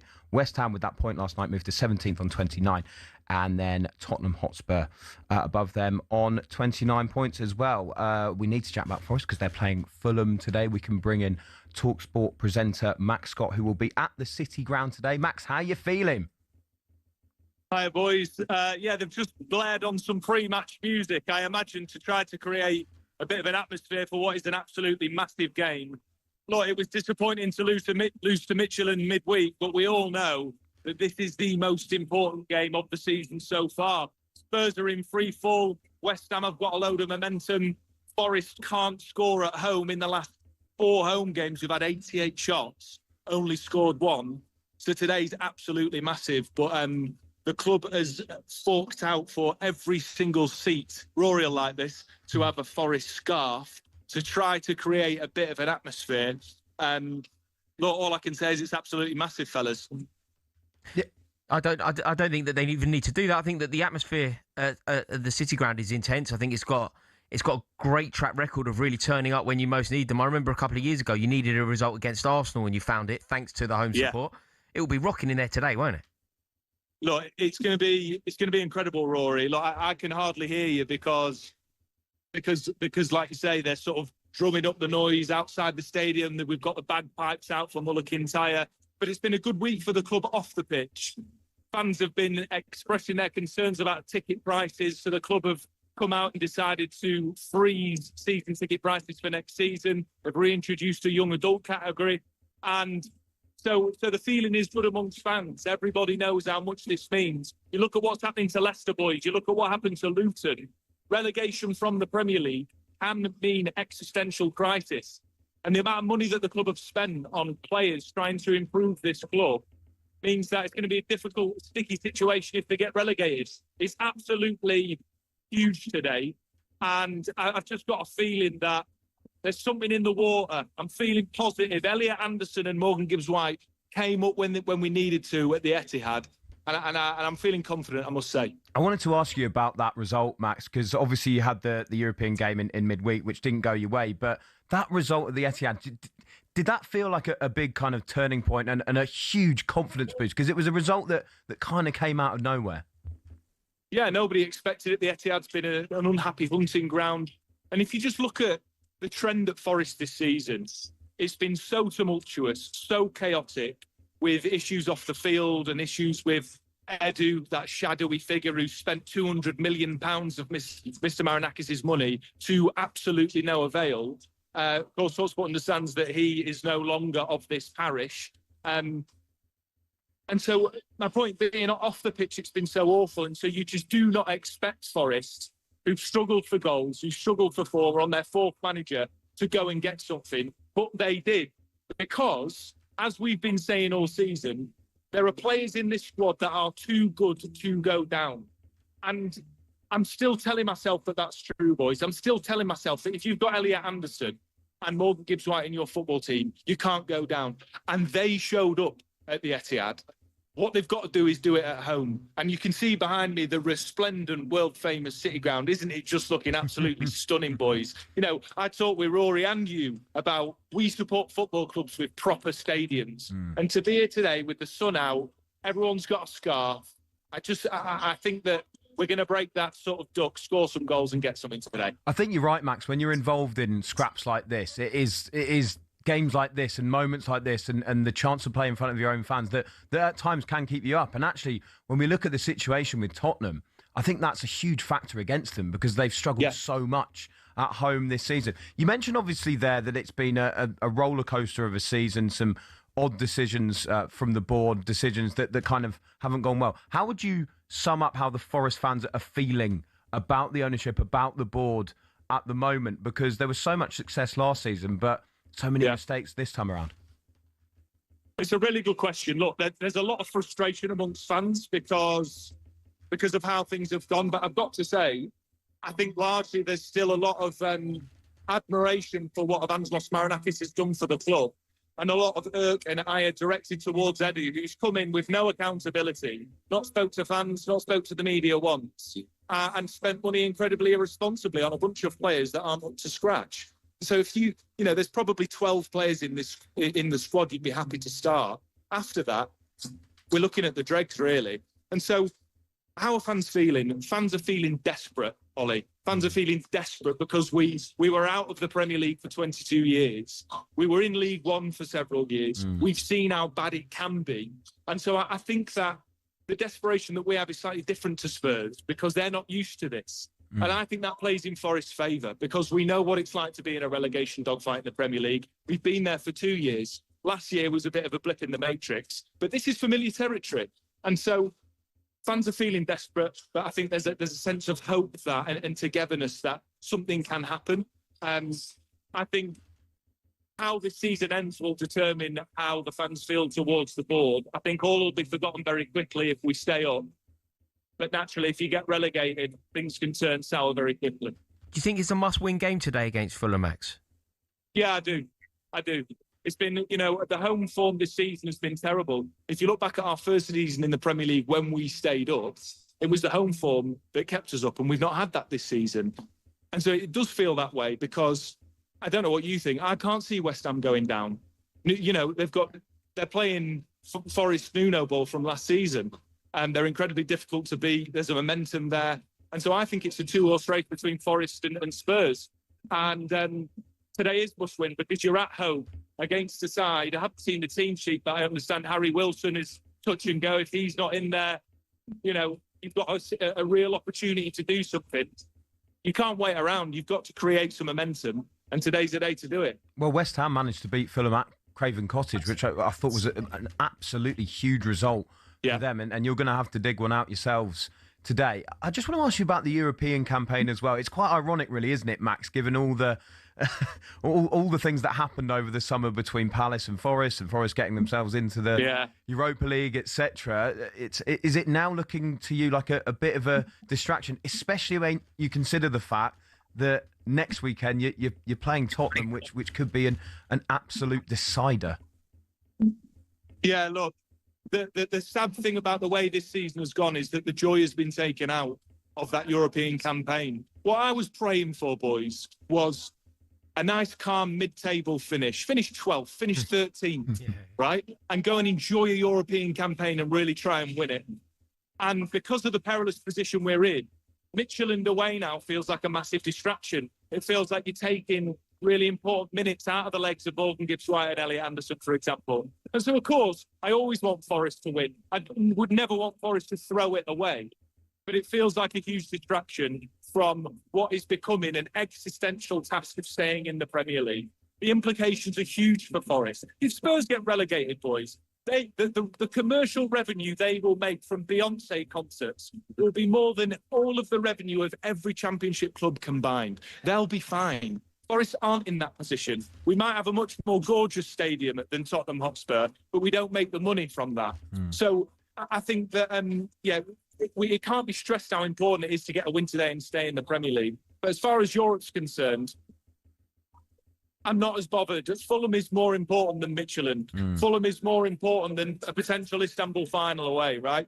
And so it's all about today and trying to get 3 points. I love how that kind of sounded like Max making a rallying cry for Beyonce to come and play the City Ground. To bring the house down at the City Ground. That'd be fantastic. Just on that then, Max, would you want to see him rotate? And it sounds bizarre because it's a knockout game in Europe, and it's like you say, it's supposed to be such an exciting campaign. But given the stakes, do you actually kind of want to see him maybe rest some of those bigger players for the Tottenham match? I wouldn't be bothered if he did. Let's just say that. I wouldn't be bothered if he did. I think I'd be relieved because look, we've got Midtjylland away on Thursday night, and then we're at the Tottenham Hotspur Stadium for the biggest game of the season for us next Sunday. So if he did do that, boys, I wouldn't mind whatsoever. But equally, we're Forest in Europe, where we've got a rich tradition and heritage. And so I wouldn't be calling out for it. Let's just say that. I know it's a bit of a politician's answer, but it's all about Premier League survival.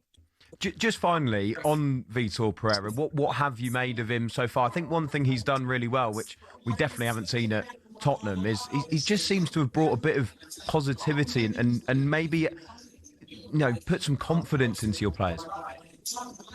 When Vitor Pereira came in, I think he said exactly the right thing. This team is too good to be essentially playing relegation football.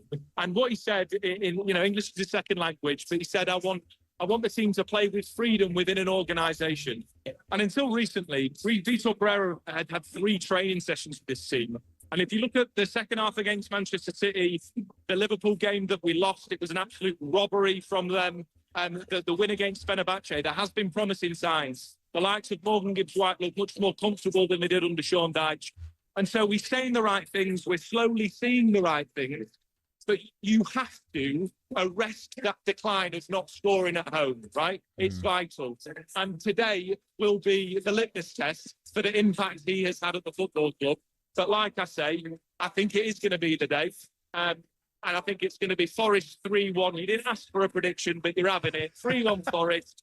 We'll nip above Spurs and get back on the right trend. Max, top man, good luck for the game today. Hope you enjoy it, mate. Thank you, boys. Take care. Cheers, Max. There Good luck. we go. Max Scott, big Forest fan. That's a huge game, isn't it? It really is. It really is big. It's funny, isn't it? You know, when he said it there and he qualified it, but I actually agree with Max. You know, when he said something along the lines of talking about the game against Tottenham, when he went the biggest game of the season, and then he sort of went for us.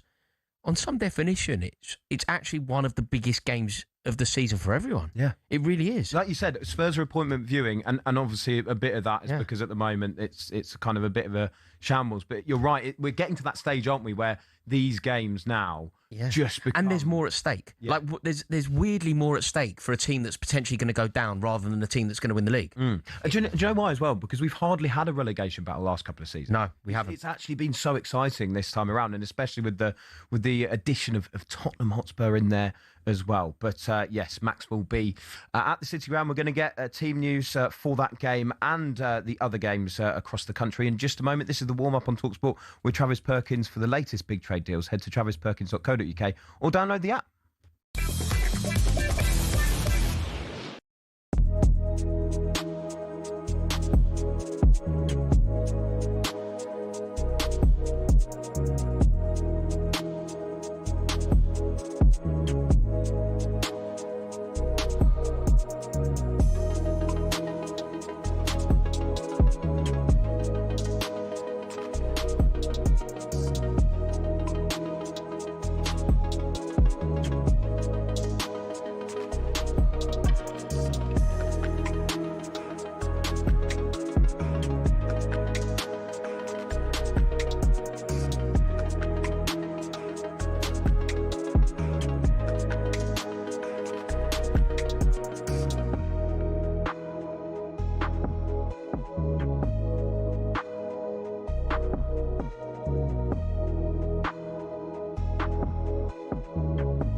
Just a quick word on some of the other stuff that's been doing the rounds this week. Eddie Hearn's been making more noises, discussing the prospect of AJ. We don't even know when he's going to come back and start fighting again, taking on Tyson Fury. I mean, is this just sort of like, I don't know, barroom talk, or is there real feeling behind it? Is there some substance behind the prospect of them meeting finally? I think there's a real thirst for it from everybody involved in being able to make that fight. I think we will be a lot further down the line, obviously, if Anthony hadn't suffered the tragedy that he suffered at the back end of last year. And that's the main thing, really, for me. Him getting his head in the right space to compete, competing for the right reasons, getting himself to a place of peace. I know that he's never, ever going to get over what happened to him, but if he can get to a place of peace where he can get back in the ring, he can compete, and if he does want to do that again, then I think the obvious turn would be Tyson Fury. I think it would be really, really sad for this era of boxing and this era of boxing fan, and for both of these guys, because I think they'll look back in years gone after their career that they should have done it. I hope that they can get to a point where they do it, because I still think that it is the biggest fight for two British lads stepping in a British ring. Fingers crossed it happens on British soil, that we can get. Right, the final prediction before I let you go. Who sinks more pints of Guinness over the weekend? You in Dublin or Crookie this afternoon while he's watching the Gold Cup? Oh, that's a killer, that. I think Crookie takes it all. I've been out with Crookie on a couple of occasions, mate, and he is a phenom, isn't he? He knows what he's doing when it comes to sinking pints.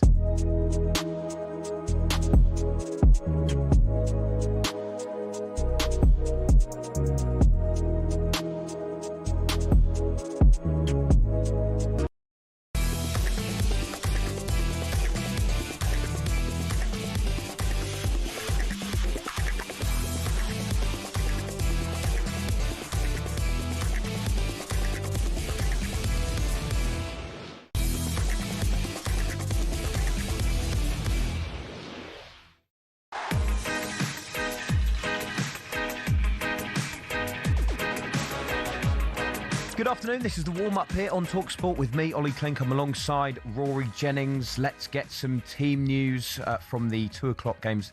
In the Premier League, we start at the City Ground. Huge game for Nottingham Forest. They take on Fulham with the team's Ian Abrahams. Just one change for Forest from their 2-2 draw with City last time out. Cunha is replaced, so it's a back four today. Hudson-Odoi will come in. So Sells in goal, Aina, Milenkovic, Murillo and Williams across the back. And it'll be Dominguez, Sangari and Anderson, probably a three in midfield. And then Gibbs-White and Hudson-Odoi either side of Igor Jesus. In terms of Fulham, they played last week in the Cup against Southampton where they went out at Craven Cottage. 9 changes for them. I'll just go through their team. It's just easier than doing the changes. Leno returns in goal. 3 of the back 4 changed. So it's Tete, Anderson, Bassi and Robinson today. Berger and then probably a Iwobi holding in midfield with Bob King and Wilson. He's back. Harry Wilson back from injury. And Raul Jimenez is up front for Fulham today. This will not be easy for Forest. Fulham can be just about anything. It's Forest against Fulham at the City Ground. I was about to point that out, Moose, and especially the fact that Harry Wilson is in the side today. We've just had Max Scott on, who was praying that Wilson might miss this one, but in from the off. And you're right to point out that Fulham on their day can be very, very difficult. Yeah, I mean, to quote the old Forrest Gump box of chocolates, I mean, you just never know what you're going to get with Fulham. Sometimes they're brilliant, sometimes they're just all right, and sometimes they're just terrible. They have been beaten Spurs recently, they've been beaten by West Ham recently, but this is big for Forest. If they win or draw today, they go out the bottom 3 and dump West Ham back into it. And, of course, any sort of result here for Forest makes next week's game at Spurs, with the proviso that Spurs don't win at Liverpool, which I think is a given, massive at the Tottenham Hotspur Stadium this time next week. Moose, thanks very much indeed. Let's go across to Old Trafford. Big game this in the race for the Champions League. Manchester United taking on Aston Villa with the team's Dave Rowe. Yes, both sides level on 51 points and both boosted by Chelsea's defeat yesterday. United haven't played for 10 days. That was a defeat to Newcastle. 2 changes from that game as Dalot and Ahmad come in for Mazraoui and Seshko, who are both on the bench. So Lammon's in goal, Dalot, Yoro, Maguire and Shaw the back 4, Casemiro and Mainu, then Cunha, Fernandes, Ahmad and Mbermo. Villa successful in Lille on Thursday, but there have been real Premier League problems of late, including back-to-back defeats to Wolves and Chelsea. 4 changes from that game. The big news is the return of John McGinn, who came on for 15 minutes in midweek, and Ross Barkley also makes his first league start of the season. So Martinez will be in goal, Bogard, Konsa, Mings and Digne the back 4, Barkley and Onana in front of them, McGinn, Rodgers and Buendia supporting Watkins up top. At Old Trafford, Manchester United against Aston Villa.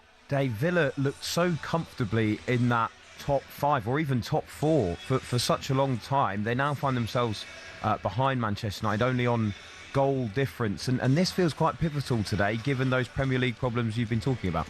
It does, and it's amazing when you think back to when Villa beat United at Villa Park just before Christmas. Morgan Rogers scored 2 brilliant goals in that game, and the points difference was 11 between these two sides at the start of January, and since then Villa have been going backwards in the Premier League, and the big issue has been the lack of the midfielders. The fact that McGinn is back today is very big indeed for them, but they've got to try and get that kind of form back. Otherwise, I mean, yeah, boosted by Chelsea losing yesterday, but certainly the form has been going all United's favour across these two sides so far. We're going to chat to Villa fan Dan Bardell after 1 o'clock about Aston Villa. I think he's a bit worried they're going to miss out on Champions League football once again.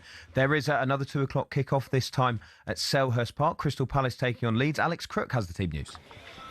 And I think Leeds will be boosted when they take a look at Crystal Palace's lineup this afternoon. Some notable absentees for the home side. No Dean Henderson, so Walter Benitez makes his Premier League debut in goal. Adam Wharton drops to the bench along with Daichi Kamada. Lerma and Hughes come in for them, and still no Daniel Munoz either. That means Brennan Johnson continues as a makeshift wing-back. The Palace team in full is Benitez in goal, Richards, Lacroix and Convo. Then come Johnson, Lerma, Hughes and Mitchell in midfield, with Sarr, Strand Larsen and Gesson in attack. 2 changes for Leeds from the side that lost to Sunderland in their last Premier League game. Biol is in for Bogle, Metcher for Gruev, so it's Darlow in goal, Biol, Roden and Strout the back 3, Justin Stack, Ampadu, Aronson and Goodmanson in midfield, and then Metcher and Dominic Calvert-Lewin up front. Victory for Palace could propel them into the top half of the table. Leeds, meanwhile, well, they need to snap a 4-game losing streak that has dragged them firmly back into the relegation conversation. At Selhurst Park, it's Palace against Leeds. Yeah, it's funny, Crookie, isn't it? Because we're all focusing really on Spurs and West Ham and Nottingham Forest, and that is understandable, but Leeds at the moment only find themselves 3 points clear of the drop zone. How in that relegation conversation do you think they are? Well, I think if they lose today, they're right in it, bearing in mind that Nottingham Forest could go level on points if they beat Fulham at home. We're all expecting Tottenham to lose this afternoon. We're all expecting Tottenham to lose every time they play, quite frankly. But West Ham seem to have a bit of character and a bit of spark about them, and it's 1 win in 7 for Leeds. I think the consensus a few weeks ago was that they weren't in any real danger. I think if you speak to any of the travelling fans this afternoon, maybe that opinion has changed a little bit. Crookie, thanks very much indeed. It's half-time in the WSL. Villa are taking on Manchester City. Here's Chris Hull. Yeah, half-time, Villa women 0, Man City women 0. City 8 points clear at the top of the Women's Super League at the start of play, and they just need 12 points from the last 6 games to guarantee their first women's top-flight title since 2016. But it's Villa who started the day in the bottom 4, who have been magnificent, the much better side against a lethargic City. Kirsty Hansen firing just wide of the City goal early on, then Villa's Vilms with a fabulous corner that almost went all the way in before Keating saving City. Also Norma Ritz for Villa having her shot cleared off the line. Skipper for Villa, Anna Patton, then almost sneaking in at the near post to score inside the City's near post. City's goal living a charm life, and then Chastity Grant striking the base of the City goal on the half-hour now. Villa with 60% possession, and all the significant chances have been brilliant, and the champions-elect Manchester City have not written this script so far. They'll need a much better second half. Half-time, Villa 0, City women 0. Chris, thanks very much indeed. Remember, Sam Matterface and Perry Groves will have you covered all afternoon on Game Day Live from 1:30 till 6:30. All of the Premier League action, games from up and down the country, the Women's League Cup final as well. There is so much sport happening today, and the boys will have you covered throughout the afternoon. So keep talkSPORT on. In just a moment, we're going to look at Villa with Dan Bardell. Can they stay in that top 5?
In the past 10 years, on only one occasion has a side been on fewer points than Arsenal at this stage of the season.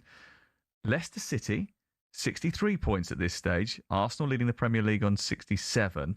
Liverpool were also on 67 in 23-24, and they went on and finished third that year.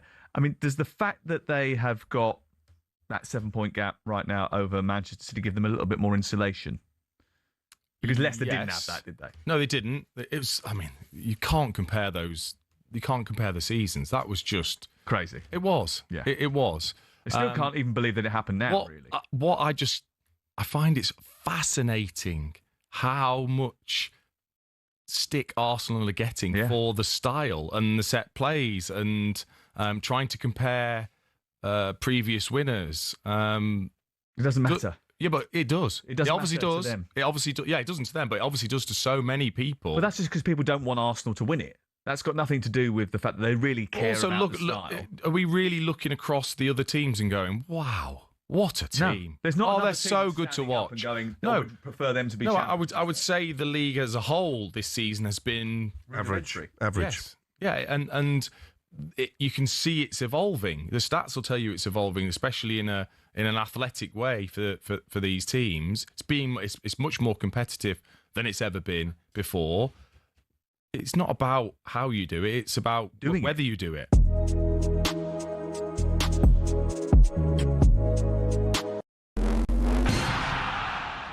Everyone knows there are 20 managers in the Premier League, yeah? Well, actually, no. Around 3/4 of them are not managers. The terms manager and head coach are often used interchangeably to describe Premier League bosses, but they're actually two different jobs. So let's explain how and why. For years, fans referred to Mikel Arteta as Arsenal's manager, but I'm afraid technically... I don't think so, no. From his first day on the job, he was the Gunners' head coach. Let's pick a random moment in time, February 2025. Only 6 Premier League bosses actually held the official title of manager rather than head coach. Man City's Pep Guardiola, David Moyes of Everton, Ipswich boss Kieran McKenna, Southampton's Ivan Juric, Oliver Glasner at Crystal Palace and Leicester's Ruud van Nistelrooy were the only actual managers of their respective teams. Everyone else? That's right, head coach, including Ruben Amorim at Man United. He took over from Erik ten Hag, a man who had held the title of manager. Might come as a surprise that Amorim's appointment marked the first time ever that Man United had a head coach instead of a manager. But to understand why they made that decision, you also have to get what the difference is between a head coach and a manager. A manager's got a huge range of responsibilities. They're not just in charge of training and player lineups, they're also heavily involved in player sales and transfers. Critical stuff. But a head coach's role is far more focused on team training and performance on the pitch. So whereas Ten Hag was highly involved with decisions around transfers during his tenure, the intention was that Amorim wouldn't be, at least not on the same level. And as the sporting structure at Man United changed under Sir Jim Ratcliffe, people like Sir Dave Brailsford took charge of transfers instead. How all those roles play out in practice may be slightly different at different clubs though. On the other hand, the contracts of actual managers like Pep or Moyes had no limits on their job role and their involvement with transfers and contracts. But those guys are actually in the minority now, and it's a change that's happened pretty quickly. In 2019, there were only 6 head coaches in the Premier League, but by 2025, there were 14.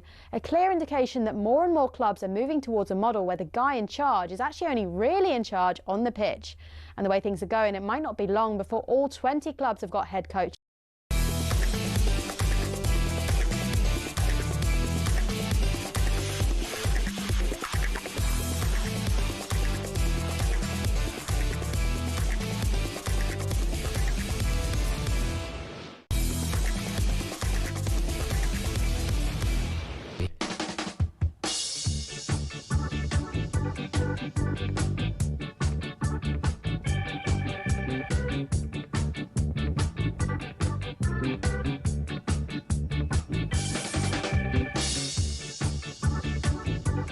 This is the Respect the Ball warm-up here on talkSPORT with me, Olly Clink, alongside Rory Jennings. I've just seen Kwaku Afari outside, who's going to be on the talkSPORT Goal Show. Big Chelsea fan. Is he livid? He's livid, mate. Yeah. He's livid. Do you know what's the best thing is, though? He said to me he's so livid that he hasn't actually watched Rafinha's press conference. You know, I think I can understand that. So when I shouted, "You've got to respect the ball," You didn't know what you're talking about. He didn't know what I was talking about. Yeah. No, but I understand that mentality. There are times where, you know, when you just can't face it. Well, brilliant You see day. a result. You see the way that Newcastle scored that goal so What a easy, goal. straight through.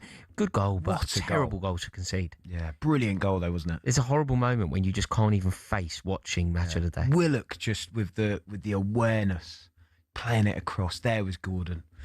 And there's 3 points at the bridge. Lovely. Anyway, this is the warm-up on talkSPORT with Travis Perkins. For the latest big trade deals, head to travisperkins.co.uk or download the app. Someone texted in earlier saying this should be called the wind-up today, which is probably fair enough. Well, I mean, that's totally aimed at you, isn't it? It is, yeah. I'm being diligent, professional, fastidious. I'm doing the right thing. You're just there with a smirk. Yeah, first time for everything. Let's chat a bit about Aston Villa. Huge game for them today at Old Trafford. We're joined by broadcaster and Villa fan Dan Bardell. Dan, how you doing? Hello, lads. I'm good. Enjoyed the game yesterday, the same as you, Ollie. Great result for Aston Villa Football Club. Great. Welcome, Dan. Good to see you both. Well, we're on the charge. We're up to 9th now. You boys should be getting a bit nervous about a late Newcastle charge into that top 5. But how are you feeling, Dan? Like I say, that the league form has seriously dipped. They looked so comfortable at one point, Villa. How nervous are you getting that they could drop out of those Champions League places? Yeah, I feel uncomfortable for a variety of reasons right now. I'm not in my house at the moment. I'm at my Birmingham City fan father-in-law's house, and I've had to remove a load of memorabilia to be able to do this show. And I feel uncomfortable because we're playing Manchester United at Old Trafford, and Villa just can't play against Manchester United at Old Trafford, as we found out on the last day of the season last time, when everyone just thought we'd turn up there and win. But Villa fans knew differently because we just cannot play at this place. So, yeah, it's the one game, it's the fixture I always look for all the wrong reasons. So I am feeling a bit uncomfortable right now for a couple of reasons. Dan, can I ask you a question about Unai Emery? I think he's great. I've always celebrated the true brilliance of Unai Emery. I've said he's one of the best managers, not only in the league, but in the world. I think he's top tier. However, that feeling isn't necessarily shared by everyone. Arsenal fans, for example, are always very wary of Unai Emery. They will always push back if you are too complimentary about Unai Emery. And a lot of the things that they say, it feels like it's coming true. They say that he can't finish a season. They say that it will ultimately go wrong. They say that when it most matters, the form dips. Where do you sit on this Unai Emery debate? Do you hold him accountable for the way that it's gone for Villa of late? No, I think it's a combination of things right now. Quite a lot of the time at a football club, when things are going wrong, you can probably not always point your finger at one thing. There's a couple of things that end up happening. And I've heard you, Rory, talk about Unai before, as much as I've come on and tried to wind you up at the start. I've always thought what you've said about him is very respectful. And I think you take kind of a different point of view to maybe other people that talk about him. I've always enjoyed hearing you speak about him because I agree with what you say. I think Villa's had their midfield ripped out in the last couple of months, and any team loses their midfield, there's going to be a dip in form. I think we brought Douglas Luiz back, and it hasn't really worked out, I would say. So we've tried to play him into fitness and form, and he's on the bench today because I imagine he can't go Thursday to Sunday right now. If you take John McGinn, Yuri Tillemans and Boubacar Kamara out of that team, it's going to be a problem. I think both Villa's runs of bad form as well have happened when transfer windows have been open. We got off to an awful start when the transfer window was open, and then in January we started to dip again when the transfer window was open. But in between that, we hit a sensational run of form. I think we won 13 from 15 games. Unai Emery is a manager that we are very, very lucky to have, and even through this dip, Villa fans know that. It's not that, we can't criticise him. And look, he's made mistakes tactically and personnel-wise, I would say, over a few games in this bad run that we've had. But I know deep down that we're capable of going on runs with Unai, and with John McGinn back now, hopefully that's kind of the catalyst for things to turn around. Although I don't think it'll be today because it's Manchester United. But none of the people keep saying this to me. Like, when you're in the race for something, you always just feel like all the other teams will win every game. But that's not how it works. Like, Chelsea have dropped points yesterday. Manchester United lost to 10 men Newcastle a few weeks ago. So within that bad run, other teams drop points as well. I guess we're just fortunate that we put ourselves in such a strong and good position with that 13 wins from 15 that really we are still the makers of our own destiny. And we have, after this game, we have got a better run of fixtures. So I'm hopeful that it will turn around. Dan, do you think it's essential for Aston Villa to get Champions League football to keep Unai Emery? And I'm not saying that's because he'll have necessarily lofty ambitions, but is it something that you're aware of and nervous about as a Villa fan?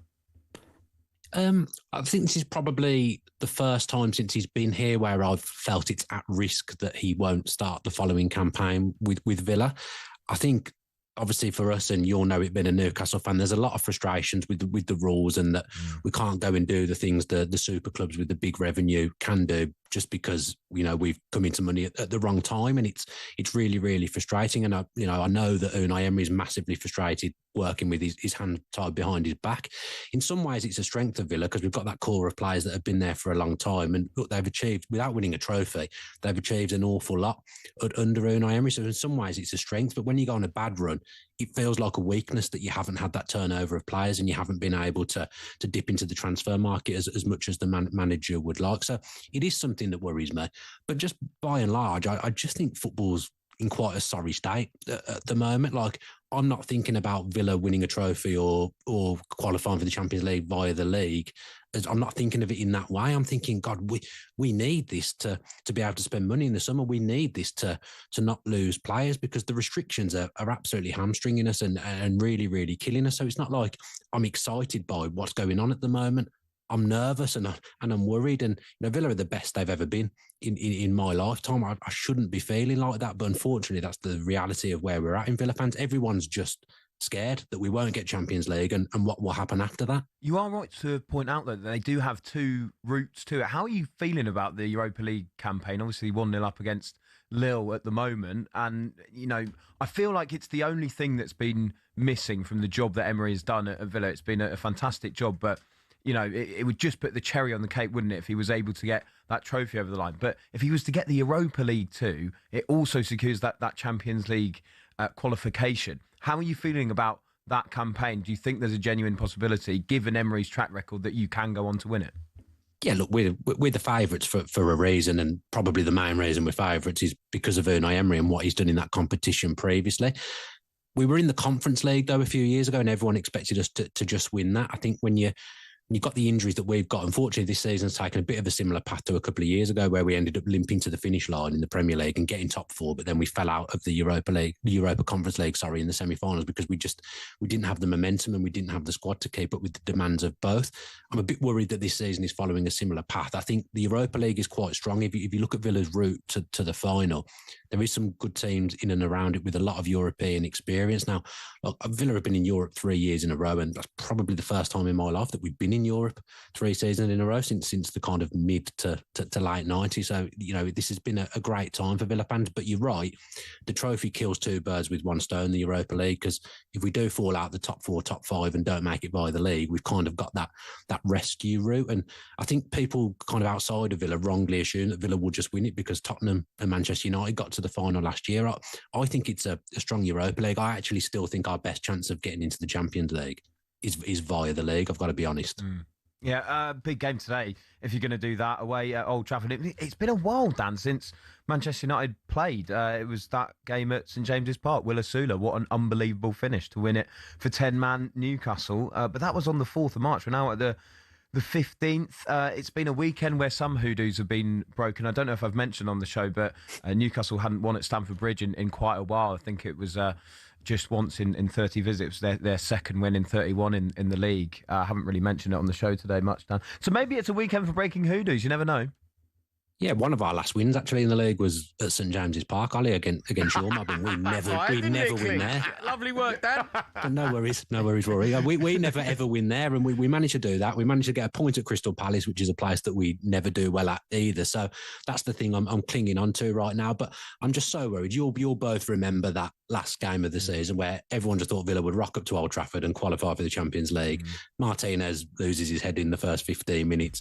Morgan Rogers gets a goal disallowed for nothing. Like, every time we go there, something goes wrong. So I am worried about it, but I am just clinging on to the fact that we broke those other two hoodoos so far this season. And just for good measure, we did win at Stamford Bridge as well earlier on in the season. So yeah, we've been okay away from home this season, but generally, if we lose today, I won't be too upset about it, and I won't be too surprised. But you're going to have to get back to winning ways. Obviously, you've got the European fixture.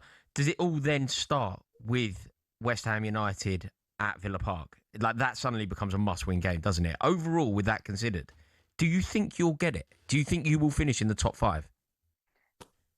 I mean, after the Champions League results in midweek or the European results in midweek, I'm quite worried that 5th won't be enough for Champions League. I think we will. I think we've now got that experience of getting over the line, but we've also got the experience of kind of not getting over the line last season when we went on a great run but messed it all up at Old Trafford. I do think we'll do it because I just think we'll click into gear at some point. I don't think Manchester United will keep winning, and obviously they lost last week. And Chelsea, as you all know, Rory, they're pretty inconsistent. Like over the last couple of weeks, kind of the little bit of the feel good that was there with Rossini feels like it's dissipated a little bit. So we've got to take advantage of that. I do think we'll just about do it. But I do also think it'll be tight. Like Liverpool are inconsistent as well, and obviously we all expect them to beat Tottenham today. But they've been quite inconsistent and dropped strange points as well. I think it's going to come down to the wire. It's been a really, really odd Premier League season. I think for us though, the disappointing was that we just had such a big gap on you all. We were sat 3rd up there with Man City and Arsenal for a long, long time, and just in the last month or so, it's dwindled. So if we don't get it, in all honesty, we've only got ourselves to blame. Dan, are you watching the game with your Birmingham City supporting father-in-law? Absolutely not. No, I will be heading home after I've done this. I will be. I can't do that. Absolutely no chance. Well, I'd rather watch the game with Fred the Red. Or Rory, maybe. Yeah. Anyway, I won't go that far. Dan, thanks very much indeed, mate. Hope it goes well for you. Hope the hoodoo comes to an end. Thank you. There we go. Dan Bardell, broadcaster and Villa fans, sounding a bit concerned about that league form for Aston Villa. Sam Matterface and Perry Groves will keep you across that game, of course, as well as the other 2 o'clock kickoffs in the Premier League and all the sport that's going on today. This is talkSPORT.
Isn't it strange that we get 6 sides that every single English side went through? Newcastle were the only side that had to qualify via the playoff system. Yeah. But not one English side in the Premier League. And we like to think that we are. And I think there is a bit of arrogance. I do subscribe to that point of view. But is there something in the fact that maybe the Premier League is so demanding? So, for example, right, PSG this weekend have had their game cancelled to play Chelsea so that they have the rest between that they played last night and the next time they're going to play is against Chelsea on Tuesday. Look, I don't see us turning it around at all, but we play Newcastle on Saturday. The league is demanding, or is that me just kind of making excuses for the Premier League? No. Do you know what? Also, you got to look at this. So I understand what you're saying. You're not making excuses for the Premier League, but the Premier League might need to start working with the football clubs. How's that going to work? Well, Liga 1 done it. They moved games, cancelled the game to fit it into the PSG schedule to make it easier on the players. Yeah, but here's the problem. Because they want to retain the Champions League. Yes. It's a prestige trophy. Of course. So if your league has got that, so a team from your league has got the Champions League, it just makes you more prestige. Here's the issue that's going to happen. Here's the problem, is that there have been examples of managers complaining, and I think some unfairly at times, about playing on a Wednesday and then playing on a Saturday 12:30 kickoff. Klopp famously done it at a fallout with one of the reporters. But you cannot show favouritism in England.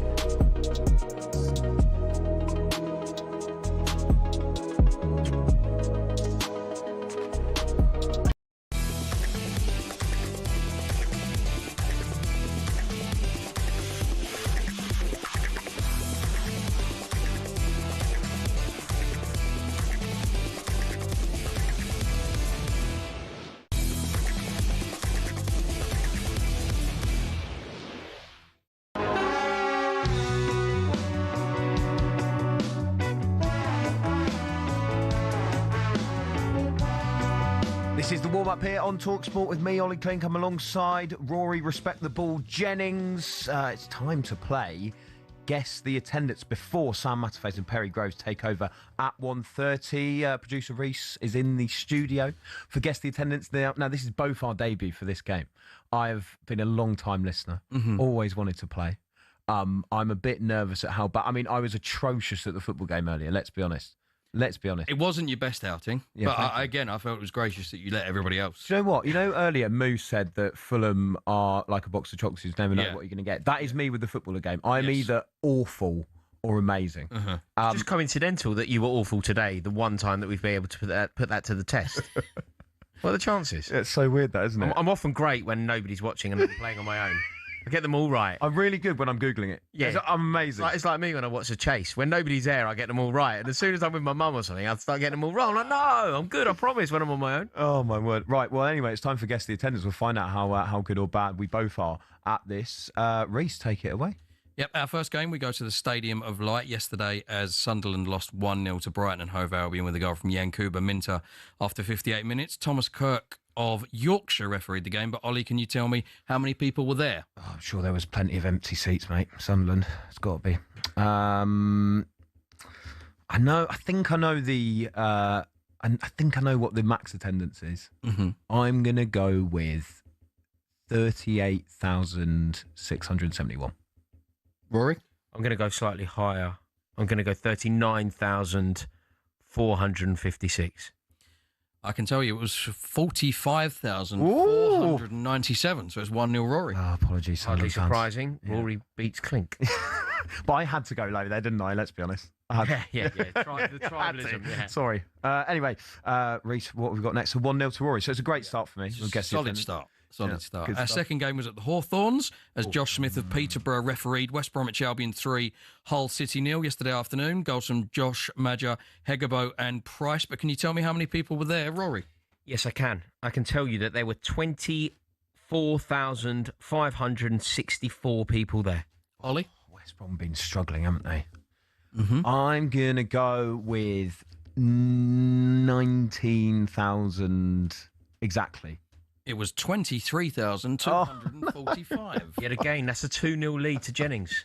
Oh, mate, I'm coming with the knockout blows. It's a 10-8 round so Absolute far. disaster. It's an absolute disaster so far, but the comeback's on. Don't worry about it. I'm confident for the rest of this game. Reece, what you got? What we got? The third game comes from St James's Park as Exeter City were beaten 4-0 by Cardiff in League One yesterday. A brace from Colwell and goals from Robertson and Robinson in a game that was refereed by Ben Speedy of England. But can you tell me how many people were at St James's Park, Ollie? Firstly, did you see the guy that went to the wrong St James's Park? Yeah, I did see nobody can be that dumb. That's purely for attention.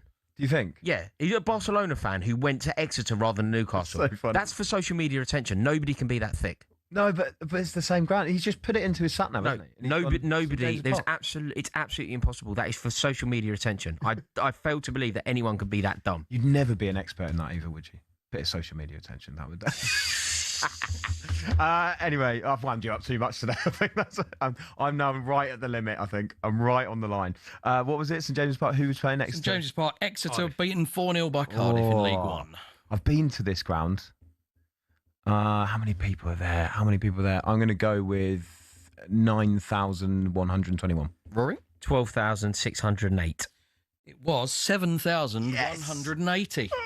He's back in it. I thought Cardiff would take loads. Yeah, I true. actually had a They're rationale. doing I thought well. Cardiff would take loads. Yeah. Well, there we go. So a point on the board for Clinks, 2-1. 2-1 to Jennings. What we got, Reese? Our fourth game, Matthew Corlett of England refereed at Meadow Lane. Notts County 2, Chesterfield 3 in League 2. But can you tell me how many people were there, Ollie? Oh, Notts County. Oh, this is tricky. My word. Let's go with 15,021. Rory? That sounds really high. I'm going to go with 9,617. I can tell you it was 12,604. Oh, so who wins that? Me. I say Rory because Yeah. he went lower. You say So Rory, I think he's closer to the right answer. So Rory goes 3-1. That's a 3-1 lead. God, Olly, Clink. You've given it the big one today, but you've basically been smashed to bits on every game. Yeah, it's been an absolute disaster. We're actually going to check that mathematics. Do you know what I love there? Do you know what I love there from Reece? Reece just went, yeah, Rory sounded close. Yeah, Rory sounded close. I think if you go lower, I think the way there was rationale. if you Wasn't go there? lower, Yeah. it's closer to the answer. Yeah, there was actual rationale from me, whereas you just plucked a high number out. I knew that I you'd went gone too high. 15,021. Yeah, but you did. It's miles too high. Well, we're actually doing a VAR check on that. So at the moment, it's 3-1. Could be 2-2. Reece, Could be what have we 2-2. got? Our final game is from the BPSB Stadium, Rugby Park, as David Dickinson of Scotland refereed Kilmarnock. No way, is that his name? David Dickinson? No way. It's crazy, isn't it? No way. It's crazy, yeah. Really? It's genuinely his name. Wow. Shonning an icon. Larson scored the goal for Kilmarnock as they beat title-chasing Hearts in the Scottish Premiership. But how many were there, Rory? 7,644. Sorry, where was it? At Killy? It was at Killy, yeah. Killy. Oh, my word. Yeah, saying it like I know. Killy. Saying like That I know changes the gra- everything. Oh, right. It was at Killy, was it? Killy, was it, Reece? Yeah? Yeah, Nice. yeah. What, David Dickinson, was it? Yeah. Well, I can imagine it's just a ref with an unbelievable tan. Yeah. Just Yeah. bright orange Actually, ref. just David Dickinson. But he's got a pocket watch on. You do a huddle round him, wouldn't you, to be fair? What about... Well, so it's at Killy. 11,320. I can tell you the attendance was 8,200. That was wild. No, we don't even need the VAR. No, it's check. over. It's over. It's over. It's a It's over. landslide in Jennings' favour. Oh, my I think word. they've got a calculator out behind Absolute, for the first Mate, time Clink ever. on his way to Clink with such a bad performance. I had to give you something today, mate. I think. Mate. It's been a pure wind-up. What you do not know is football stadiums of the Great British Isles. No. That's what we've learned today. Do you know what is the bad that thing you is? do not know that. I've pretended I do. But, you know, I like it when you went, St James's Park. Oh, Killy, right? Yeah, I've been there. It was the Killy for Yeah. me. It was the Killy I like for it. me. Yeah, It was totally. I was closest. Consolation I was goal. closest, by the way. Consolation goal. Oh, being you were scored by close. Clink. So you Yeah. lost 3-2 as opposed to 4-1. Lost 3-2, yeah. It was a moral landslide. Though. Less The moral embarrassing. victory was mine as well as it was never in doubt, was it? Yeah. Reece, thanks very much indeed. No worries. Mate. It's been a pleasure. What a host, by the way. Reece, Do you know what? absolutely Reece has been brilliant. the real winner today, I think. Shone, Yeah. You've shone, sir. Thank you. Yeah, Rory, it's been an absolute pleasure, mate. For you. Have you enjoyed yourself? No, not. It hasn't been. No, not really. It's been all right, but It has been a glorious day. you've made life very difficult for me, very unenjoyable. You've mocked me, you've ridiculed me, you've slandered me. Yeah. Do you want to give one more message to Liam Rosenior and your Chelsea team? No, I don't. I've said everything I need to say to that man, and the sooner that he's out of Chelsea Football Club, the better. I'm now going to see my old dear. Oh, lovely. Yeah, big happy Mother's Day to all the mums and all people missing mums today as well. You're all in our thoughts, of course. Happy Mother's Day. Up next, it's Game Day Live. Keep TalkSport on throughout the afternoon. You will have everything covered with Sam Matterface and Perry Groves.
If you're taking out form right now, it has to be Harvey Barnes. Yeah. I mean, every time he steps on the pitch, I don't think he's going to score.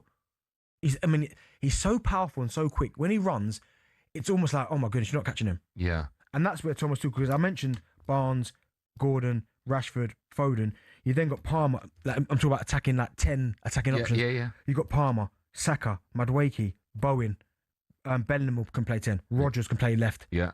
I mean, there are going to be some big names on that list that don't go. Yeah, but annoyingly, out of all of those players, none of them are really smashing it at the moment. Rodgers maybe is doing pretty well. Bellingham's been out injured. Yeah. Nothing from Foden. No, Cole Palmer's gone a little bit cold. Yeah. Saka's not, obviously the numbers haven't been there. Madueke's in and out. But, isn't that bizarre? If we were doing this World Cup a year ago, we'd be buzzing with those players. But, and as I said, Barnesy. Barnesy, giving the old John Barnesy Yeah, Harvey Barnes. He's, right now, he's probably in the best form out of all of them. On the left-hand side, Rashford was on the bench last night, right? Yeah. Who starts for England on the left for you out of those two, Rashford and... Oh, Rashford would be first, because Rashford for England's been good. He does? Yeah. Does that matter? It's a good point you make. Does that matter? If you're really good for England, but you're not doing it at club level, and some players are like that. Danny Welbeck was a prime example of that. Okay.